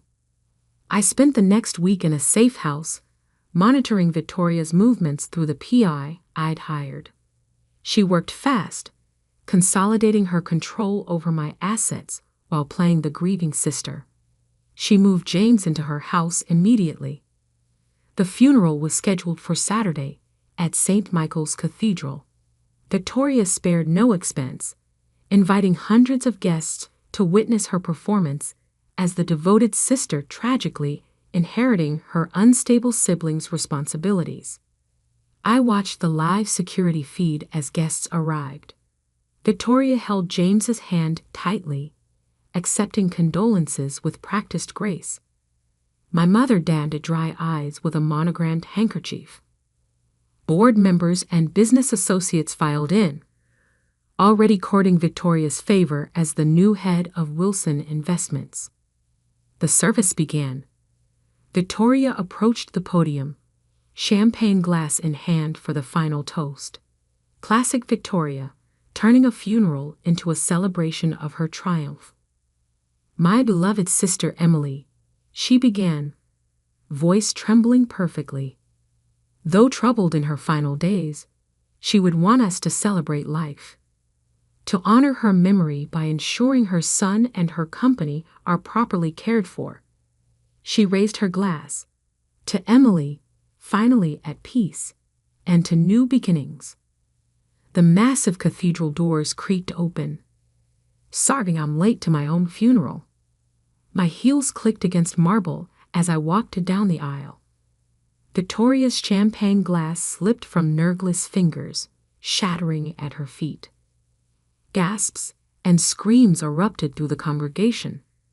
My mother fainted dead away, but I only had eyes for one person. "James," I called softly. "Come to Mommy." My son broke free from Victoria's grip and ran to me. I lifted him into my arms, breathing in his familiar scent. Victoria stood frozen, face ashen.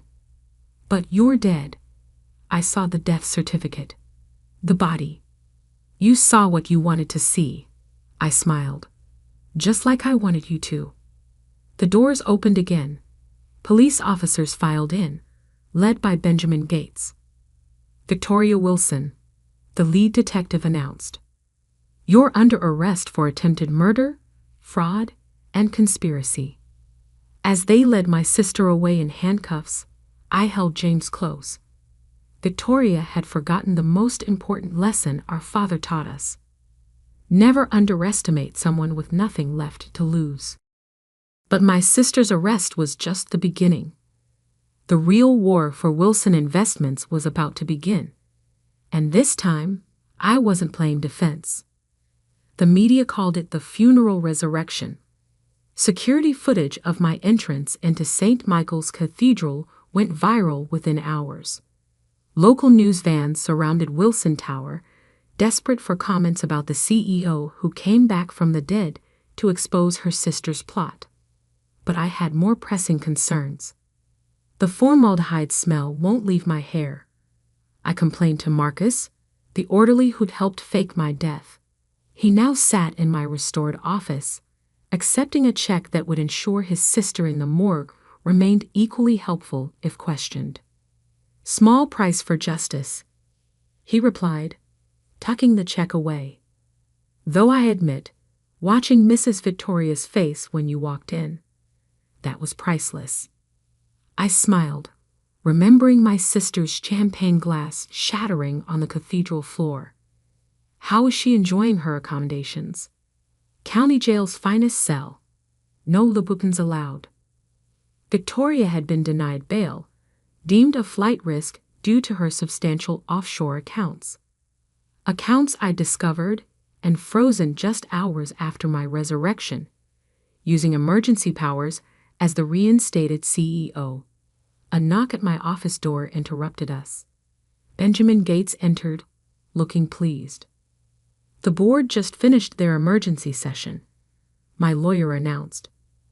They've officially rescinded all changes made during your absence. And the guardianship papers for James? Nullified. The judge was particularly interested in the forged medical records. Victoria's hired doctor rolled over completely, gave up everyone involved.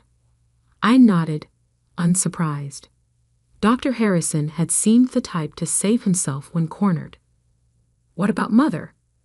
Ben's expression darkened. That's more complicated. The police found evidence she was involved in planning your commitment, but proving criminal intent. I don't want her arrested. I stood, walking to the window overlooking Boston's financial district. I want her ruined. My mother, Elizabeth Wilson, had orchestrated family dynamics since I was a child. She'd always favored Victoria, the daughter who embraced her social climbing schemes. When my father died, leaving me in charge of Wilson Investments, Mother had seen it as a personal insult. Now she'd helped Victoria try to steal everything, including my son. The annual shareholders' meeting is next week, I mused. Mother still holds 20% of company shares through her trust. Ben raised an eyebrow. Inherited from your father. Irrevocable. Nothing's irrevocable if you know where to look.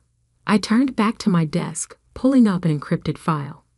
Father left me more than the company. He left me insurance. The file contained years of documentation. Questionable property deals, tax evasion schemes, offshore accounts Mother had hidden from Father. He'd known about her financial infidelity, but kept the evidence private, protecting the family name. Release this, Ben warned, and the scandal won't just destroy your mother. It could damage Wilson Investments. Unless, I smiled, unless it comes out during an SEC investigation triggered by Victoria's crimes. Mother becomes collateral damage. The company appears transparent and cooperative. Ruthless. Ben shook his head admiringly. You really are Robert Wilson's daughter. Victoria and Mother forgot that. I closed the laptop. They won't make that mistake again. That evening, I took James for ice cream at our favorite shop near the Common. He'd been quiet since the funeral, processing the trauma of the past weeks. Did Aunt Victoria hurt you? He asked suddenly, chocolate dripping down his cone. I considered how to answer. James was mature for 8, but explaining attempted murder and false imprisonment seemed excessive. Aunt Victoria was confused about what's best for you, I said carefully.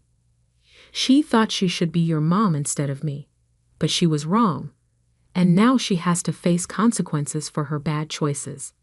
He nodded solemnly. Is she going to jail? Yes, sweetheart, for a long time. Good. He licked his ice cream. She made me eat vegetables with every meal, even breakfast. I laughed, pulling him close. My brilliant boy, focusing on the culinary crimes. The next morning, the SEC investigation I'd orchestrated hit the news. Anonymous sources, carefully selected by Benjamin, revealed evidence of widespread financial misconduct within the Wilson family. Mother's hidden accounts were exposed, along with Victoria's attempts to seize control through fraudulent means. Wilson Investments stock dropped 15% in the first hour of trading. I called an emergency press conference on the steps of our headquarters. Cameras flashed as I approached the podium, James holding my hand. As CEO of Wilson Investments, I am shocked and saddened by these revelations. I began, my voice carrying clearly in the morning air. While I was targeted by those seeking to abuse their positions within the company, my commitment to transparency and ethical business practices remains absolute. I outlined my plan for corporate restructuring, enhanced oversight, and the establishment of a family foundation focused on mental health advocacy, a pointed reference to Victoria's tactics. By market close, our stock had rebounded. The business press praised my decisive leadership in crisis. Major clients privately assured me of their continued confidence. Mother wasn't so fortunate. The scandal destroyed her social standing. Her country club membership was quietly revoked. Charity boards asked her to step down. Former friends suddenly had scheduling conflicts when she called. I found her in the family mansion's conservatory, surrounded by dying orchids she'd neglected during the crisis. "Come to gloat?" she asked without looking up. "Come to give you a choice." I placed a document on the table beside her. "Sign over your shares to James's trust. Admit yourself to a private wellness facility in Switzerland for a year. And this ends. Fight me, and I release everything, including Father's personal journals about your affair with his brother." She finally met my eyes. "You really are going to destroy me. You tried to take my son." My voice was ice. "Be grateful destruction is all I'm offering." The charges against Victoria took months to process. She accepted a plea deal. 15 years for attempted murder, fraud, and conspiracy. No possibility of parole. I visited her once before she was transferred to federal prison. She'd lost weight, her designer clothes replaced by an orange jumpsuit, but her eyes still burned with familiar hatred. "Proud of yourself?" she spat. "You've ruined everything." "No, Victoria, you ruined everything. I just survived." She lunged forward, stopping when her handcuffs caught. "I deserved to run the company. Father knew you were weak," he told me. "Father told you what you wanted to hear. He knew you'd try something like this eventually." I stood to leave. "That's why he left me in charge." "I'll get out someday," she called after me. "And when I do, you'll what? Try to kill me again." I turned back. "That's the difference between us, Victoria. You keep trying the same failed tactics, while I learn from every attack. Come after me or James again, and prison will feel like a vacation resort." Mother spent 18 months in her Swiss retreat before returning to Boston. She sold the mansion, bought a modest condo in Back Bay, and learned to live without social influence.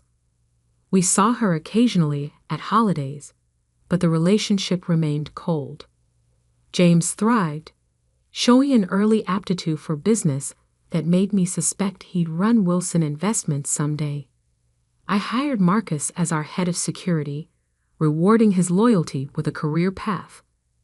The orderly's sister moved from the morgue to medical school, her tuition mysteriously paid by an anonymous donor. 2 years after my resurrection, I stood in my father's old office, my office now, studying his portrait above the fireplace. The artist had captured his knowing smile perfectly. "You were right, Dad," I said softly. "Always prepare for betrayal, especially from family. But make the punishment so complete, they never dare try again." A knock at the door interrupted my reflection. My assistant entered with quarterly reports showing record profits. Wilson Investments hadn't just survived the scandal. We'd emerged stronger. I signed the reports, my signature bold and clear. Emily Wilson, CEO. Victoria had tried to steal my life, my son, my company. Instead, she'd given me the opportunity to prove exactly why Father had chosen me as his successor. Sometimes the best revenge isn't just surviving, it's thriving in ways your enemies never imagined possible. As I looked out over the city, I now truly controlled. I smiled. Victoria rotted in prison. Mother lived in social exile. And I had everything they tried to take from me. Plus the one thing they never had, the absolute certainty that I'd earned it all.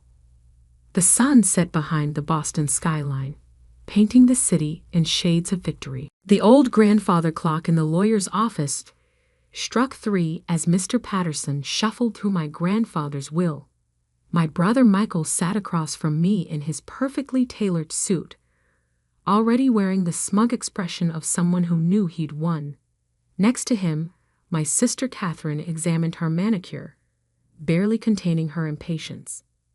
I'm Hannah Miller, the youngest of 3 siblings, and, according to my family, the least successful. While Michael ran his investment firm and Catherine managed her luxury real estate business, I had chosen to study environmental science and sustainable agriculture, choices that had made me the family disappointment. Now then, Mr. Patterson adjusted his reading glasses to the matter of distributing Harold Miller's estate. I caught my reflection in the office window, simple blouse, practical pants, work boots still muddy from my morning at the research center. Next to my polished siblings, I looked exactly like what they thought I was, the family failure.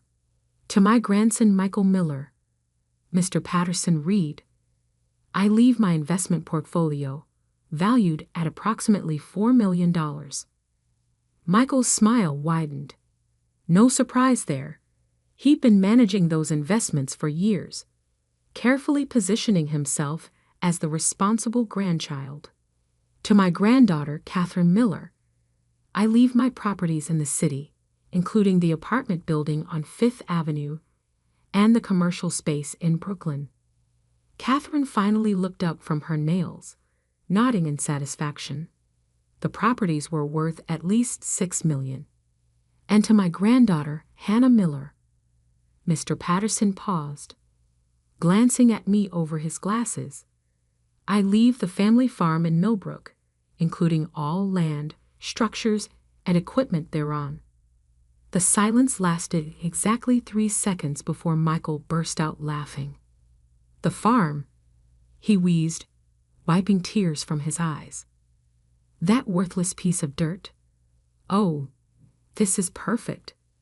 Catherine joined in with her theatrical giggle. Well, it makes sense. Hannah's always been interested in playing in the mud. Now she can do it full time. I sat there, my face burning, but my voice steady. Are there any conditions attached to the inheritance? Mr. Patterson nodded, relieved to have a serious question. Only that the property cannot be sold for at least 1 year after taking possession. Michael's laughter redoubled. 1 year? You'll be broke by then. That place hasn't turned a profit in decades. The property taxes alone will bankrupt you. Enjoy your worthless farm. Catherine stood up, already reaching for her designer handbag. Maybe you can grow organic kale or whatever it is you studied in college. I remained seated as they strutted out, still laughing. Mr. Patterson waited until their voices faded before speaking again. There's one more thing, Miss Miller. Your grandfather left this for you. He handed me an envelope, my name written in Grandpa's shaky handwriting. He was very specific that you should receive it only after the others had left. I opened the letter carefully, recognizing the paper from Grandpa's old desk. Dearest Hannah, by now you know about the farm. Your brother and sister will think I'm punishing you, but they never understood what that land really means. They see dirt and crops and outdated buildings. But you've always seen the potential in things others dismiss. Remember the stories I used to tell you about the old barn, about why it was built where it was, and what lies beneath? It's time for you to find out if those stories were true. The key in this envelope opens the locked cabinet in my study. Inside, you'll find everything you need to understand. Trust yourself, little one. You're the only one who can unlock what that farm really holds. All my love, Grandpa. A small brass key fell from the envelope into my palm. I looked up at Mr. Patterson, who was watching me with curious eyes. "Did you know about this?" He shook his head. "Your grandfather was a private man, especially in his later years. But he always spoke highly of you. Said you had a gift for seeing value where others couldn't." That evening, I drove out to the farm alone. The spring sunset painted the old buildings in shades of gold, making the weathered wood glow. I'd always loved this place, spent countless summers here helping Grandpa with the horses and listening to his stories. The study was exactly as he left it. Books everywhere, maps spread across the desk, his old leather chair still holding the impression of his favorite reading position. The locked cabinet stood in the corner, untouched since his passing 3 months ago. The key fit perfectly. Inside, I found a stack of notebooks, geological surveys, and maps. Decades of research and observations. But it was the small leather-bound journal on top that caught my attention. The first entry, dated 1962, made my heart stop. Today, I confirmed what I've suspected for years. The geological formations under the North Barn aren't natural. The core samples show clear signs of mineral deposits, but that's not all. The radiation reading suggests something far more valuable. I can't risk anyone finding out until I'm certain, but if I'm right, this farm sits on top of one of the largest rare earth element deposits in North America. I sank into Grandpa's chair, my hands shaking as I turned the pages. For decades, he had secretly studied the land, gathering evidence of what lay beneath the surface. The barn had been built specifically to hide his test sites, its location chosen not for farming convenience, but to mark the center of something extraordinary. The final entry was dated just 2 weeks before his death. "Hannah will find this. She's the only one who ever really listened, who understood that this land holds more than just crops. Michael and Catherine want quick profits and easy money. They'll never have the patience to discover what's beneath their feet. But Hannah, she has my curiosity, my determination. She'll know what to do with this knowledge." I stayed up all night, reading through the journals and studying the maps. By sunrise, I knew 2 things with absolute certainty. My grandfather had been right about the mineral deposits, and I was holding information worth millions, possibly billions, of dollars. My phone buzzed. A text from Michael. "Hope you're enjoying the dirt farm. Let me know when you're ready to sell it cheap. I might know some developers who take it off your hands." I smiled, looking out over the misty fields toward the old barn. "No thanks," I typed back. "I think I'll hang on to it for a while." If only he knew what was really hidden beneath that worthless dirt. The first thing I did was call Dr. Sarah Chen, my former professor and mentor in environmental science. If anyone could help me confirm Grandpa's discovery without drawing attention, it would be her.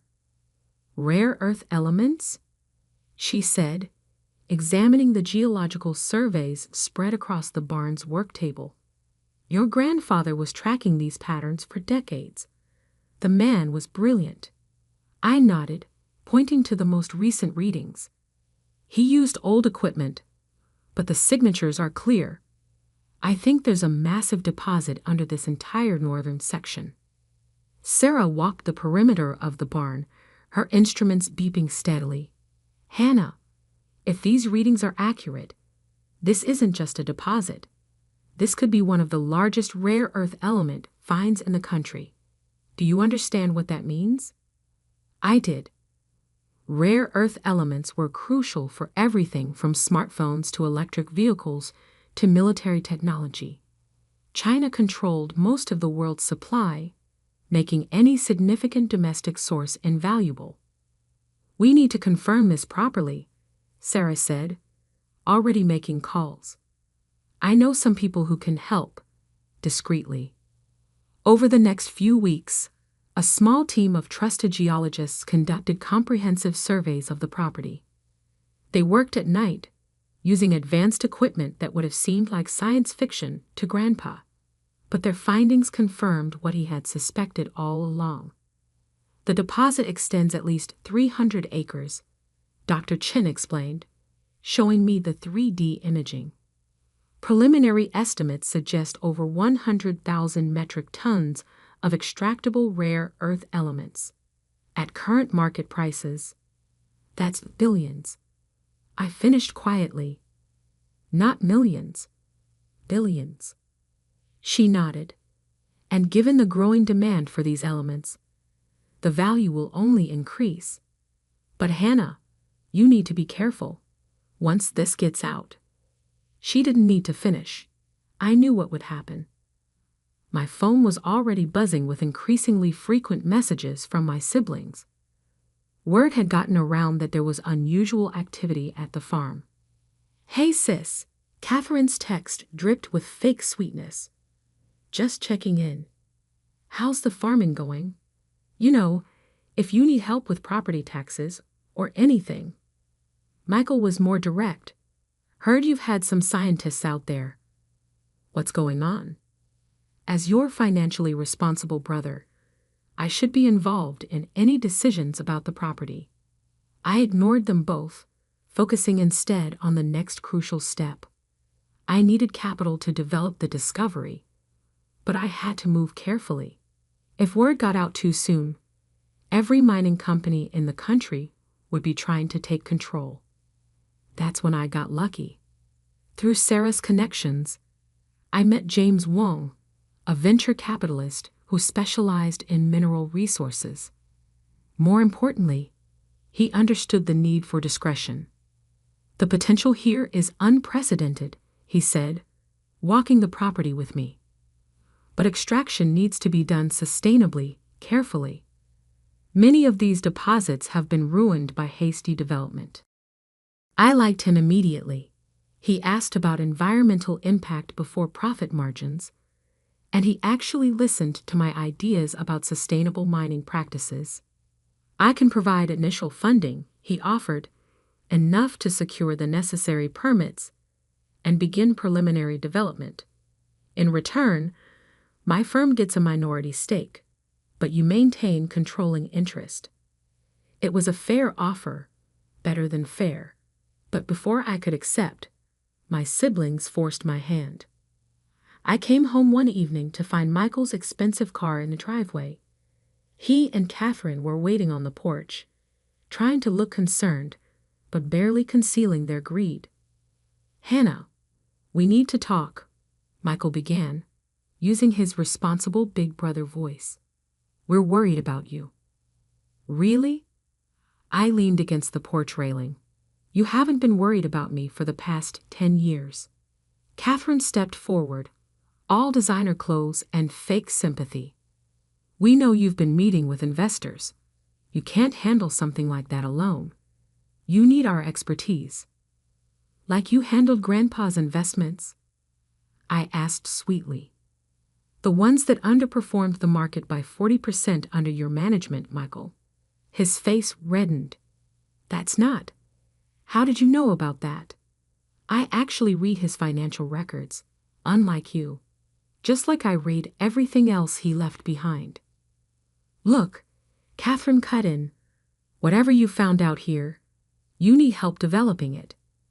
We have connections, experience." "No," I said firmly. "What you have is regret. You mocked this farm, called it worthless. Now you suspect it might be valuable, and suddenly you want to be involved." Michael's fake concern vanished. "We're your family. We have a right to be part of this." "Family?" I laughed. "When was the last time either of you visited Grandpa? Do you even know what crops he grew here? What he was passionate about?" They exchanged guilty glances. "I'll make this simple," I continued. "This is my inheritance. Grandpa gave it to me because he knew I would understand its true value, not just its monetary worth. You want to know what I've found? Wait and read about it in the papers like everyone else. You'll regret this, Michael threatened. "We can make things very difficult for you."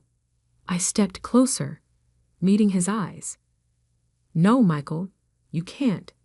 Because unlike you, I actually learned from Grandpa. I learned how to protect what's valuable, how to plan for the long term. You want to cause trouble? Go ahead. But remember, I have all of Grandpa's records, including some very interesting notes about your investment practices." Catherine grabbed Michael's arm as he started to sputter. "Come on," she muttered. "This isn't over, Hannah." I watched them drag away, their expensive car kicking up dust on the dirt road. Then I called James Wong. "I'll take your offer," I said. "But I want to add something to the contract. A clause that specifically prevents any shares from being sold to members of my family." He chuckled. "Already done. Your grandfather warned me about them years ago." I nearly dropped the phone. You knew my grandfather?"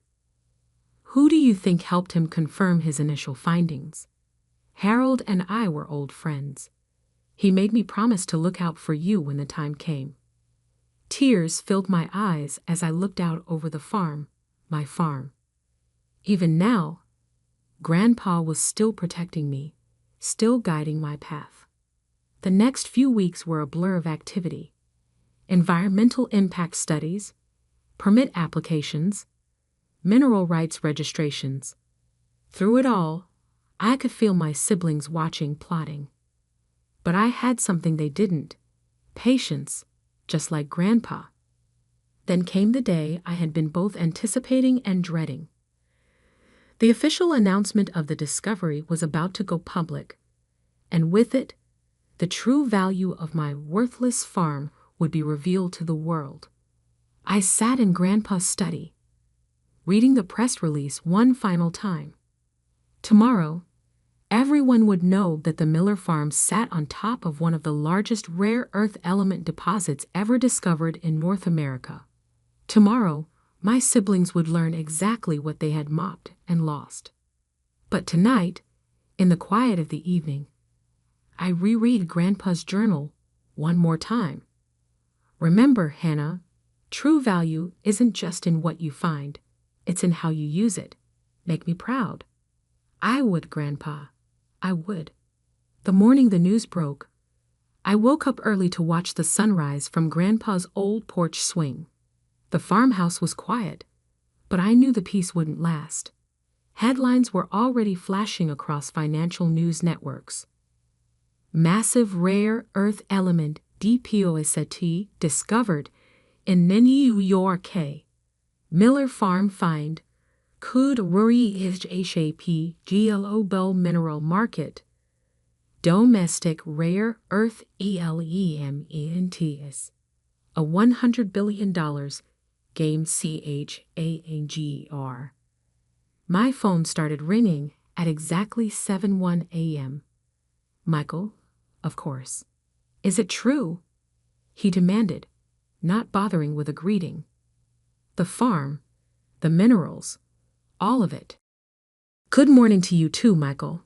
I kept my voice calm. "Yes, it's all true. Grandpa discovered it years ago. He just needed someone patient enough to understand its value." "You have to let us in on this," he said quickly. "The family needs to be involved. We have connections, experience. Like your experience in calling it a worthless dirt farm." I cut him off. "Or Catherine's expertise in mocking my career choices. That kind of valuable experience." Before he could respond, another call beeped through. Catherine. Then another, our parents. Then the local news stations, investment firms, mining companies. Everyone wanted a piece of what they had all dismissed just months ago. I let most of them go to voicemail, but I did take one call from Mr. Patterson, Grandpa's lawyer. "Your grandfather would be proud," he said warmly.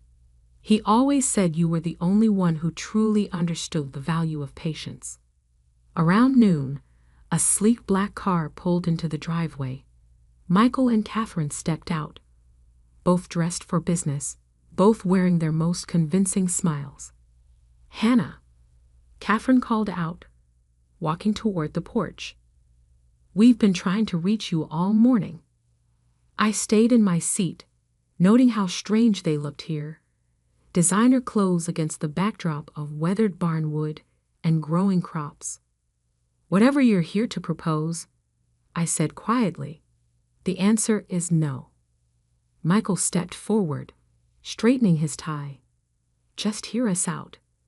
We've already spoken to some investors. Major mining companies are interested. We could turn this into billions." "I already have," I interrupted, pulling out the latest valuation report. The preliminary estimates were conservative. With sustainable extraction methods and proper development, the deposits are worth close to $100 billion. They both froze, their faces paling as the number sank in. But how?" Catherine stammered. "You can't have arranged all this alone." "Actually, I did. Well, with help from the people Grandpa trusted, not the family who ignored him." I stood up, facing them directly. "Did you know he spent his last years studying geology? That he took night classes to understand mineral analysis?" "Of course not, because neither of you visited him unless you needed something." "That's not fair," Michael protested weakly. "No. When was the last time you asked him about his life? His interests? His dreams for this land?" I walked to the porch railing, gesturing at the farm around us. "You saw dirt and crops and worthless space. He saw the future, and he made sure it went to someone who would see it too." Catherine's composure finally cracked. "You can't just cut us out. We're family." "Family?" I turned back to them, my voice sharp. "Let me show you something." I led them into Grandpa's study, where I'd laid out his journals and notes. Decades of research, observations, and plans, all meticulously documented. He knew about this deposit for years, I explained. But he also knew that if he announced it too soon, it would be exploited wrongly. The land would be stripped, the environment destroyed, all for quick profit. So he waited, and he watched. I opened one journal to a marked page. He watched how Michael managed his investments, always looking for fast returns, never thinking long-term. He saw how Catherine treated her real estate clients, squeezing every dollar without concern for community impact. Their faces reddened as I continued, and he watched me, studying environmental science, learning about sustainable development, understanding that true value isn't just about money. So this was his revenge. Michael's voice was bitter, punishing us by giving everything to you. No, I shook my head. This was his legacy. He gave the farm to the person who would develop it responsibly, who would use its resources to do more than just get rich. I handed them each a folder. Inside, you'll find the preliminary plans for the Miller Sustainable Development Project, a rare earth element extraction operation that will set new standards for environmental protection, a research center for developing green mining technologies, a foundation to fund scientific education. They flipped through the papers silently as I continued. This isn't just about mining minerals. It's about changing how we think about resource development. And yes, it will make billions, but those billions will do more than just make us rich. Catherine looked up, tears in her eyes. We really never knew him, did we? No, I said softly. You never tried. Michael was still staring at the plans. These are impressive. The technology, the environmental protections. This could revolutionize the entire industry. That's what Grandpa wanted. I nodded. He used to say that true wealth isn't what you take from the land, it's what you give back to it. They stayed quiet for a long moment, finally seeing the farm and our grandfather through new eyes. "So what now?" Catherine finally asked. "Where do we fit in?" I took a deep breath. "That depends on you. I'm establishing a board of directors to oversee the foundation's charitable work. There are seats available, but they come with conditions." "What conditions?" Michael asked cautiously. "You have to earn them. Spend a year working in environmental conservation. Learn about sustainable development. Prove that you understand what Grandpa was trying to build here. Then we can talk." To my surprise, they both nodded slowly. "He really was brilliant, wasn't he?" Catherine said quietly, looking around the study. "We just couldn't see it." As they left that evening, the sunset painted the old barn in shades of gold, just like it had the day I first discovered Grandpa's secret. But now the barn wasn't hiding anything. Instead, it stood as a monument to patience, to vision, and to understanding that true value often lies beneath the surface. The next few years transformed more than just the farm. The Miller Sustainable Development Project became a model for responsible resource extraction worldwide. The research center attracted scientists from around the globe. The foundation funded scholarships for students studying environmental science and sustainable technology. Michael and Catherine did eventually earn their board seats, though the process changed them more than they expected. Working in conservation taught them what Grandpa had always known, that real wealth isn't just about money. As for me, I still live in the farmhouse, watching crops grow alongside our sustainable mining operation. Sometimes, in the quiet of evening, I sit in Grandpa's study and read his journals, finding new wisdom in his words. "Remember, Hannah," he wrote in his final entry, "the greatest inheritance I can leave you isn't the minerals under this farm. It's the understanding that true value lies in what you create, what you protect, and what you pass on to future generations." He was right, as always. The farm's secret wasn't just the rare earth elements hidden beneath the soil. The real secret was learning to see value where others saw nothing, and having the patience to develop that value responsibly. Now, when people call the farm worthless, I just smile, because I know that true worth isn't always visible on the surface. Sometimes you have to dig deeper, be patient, and trust that what others dismiss as worthless might just turn out to be the most valuable thing of all.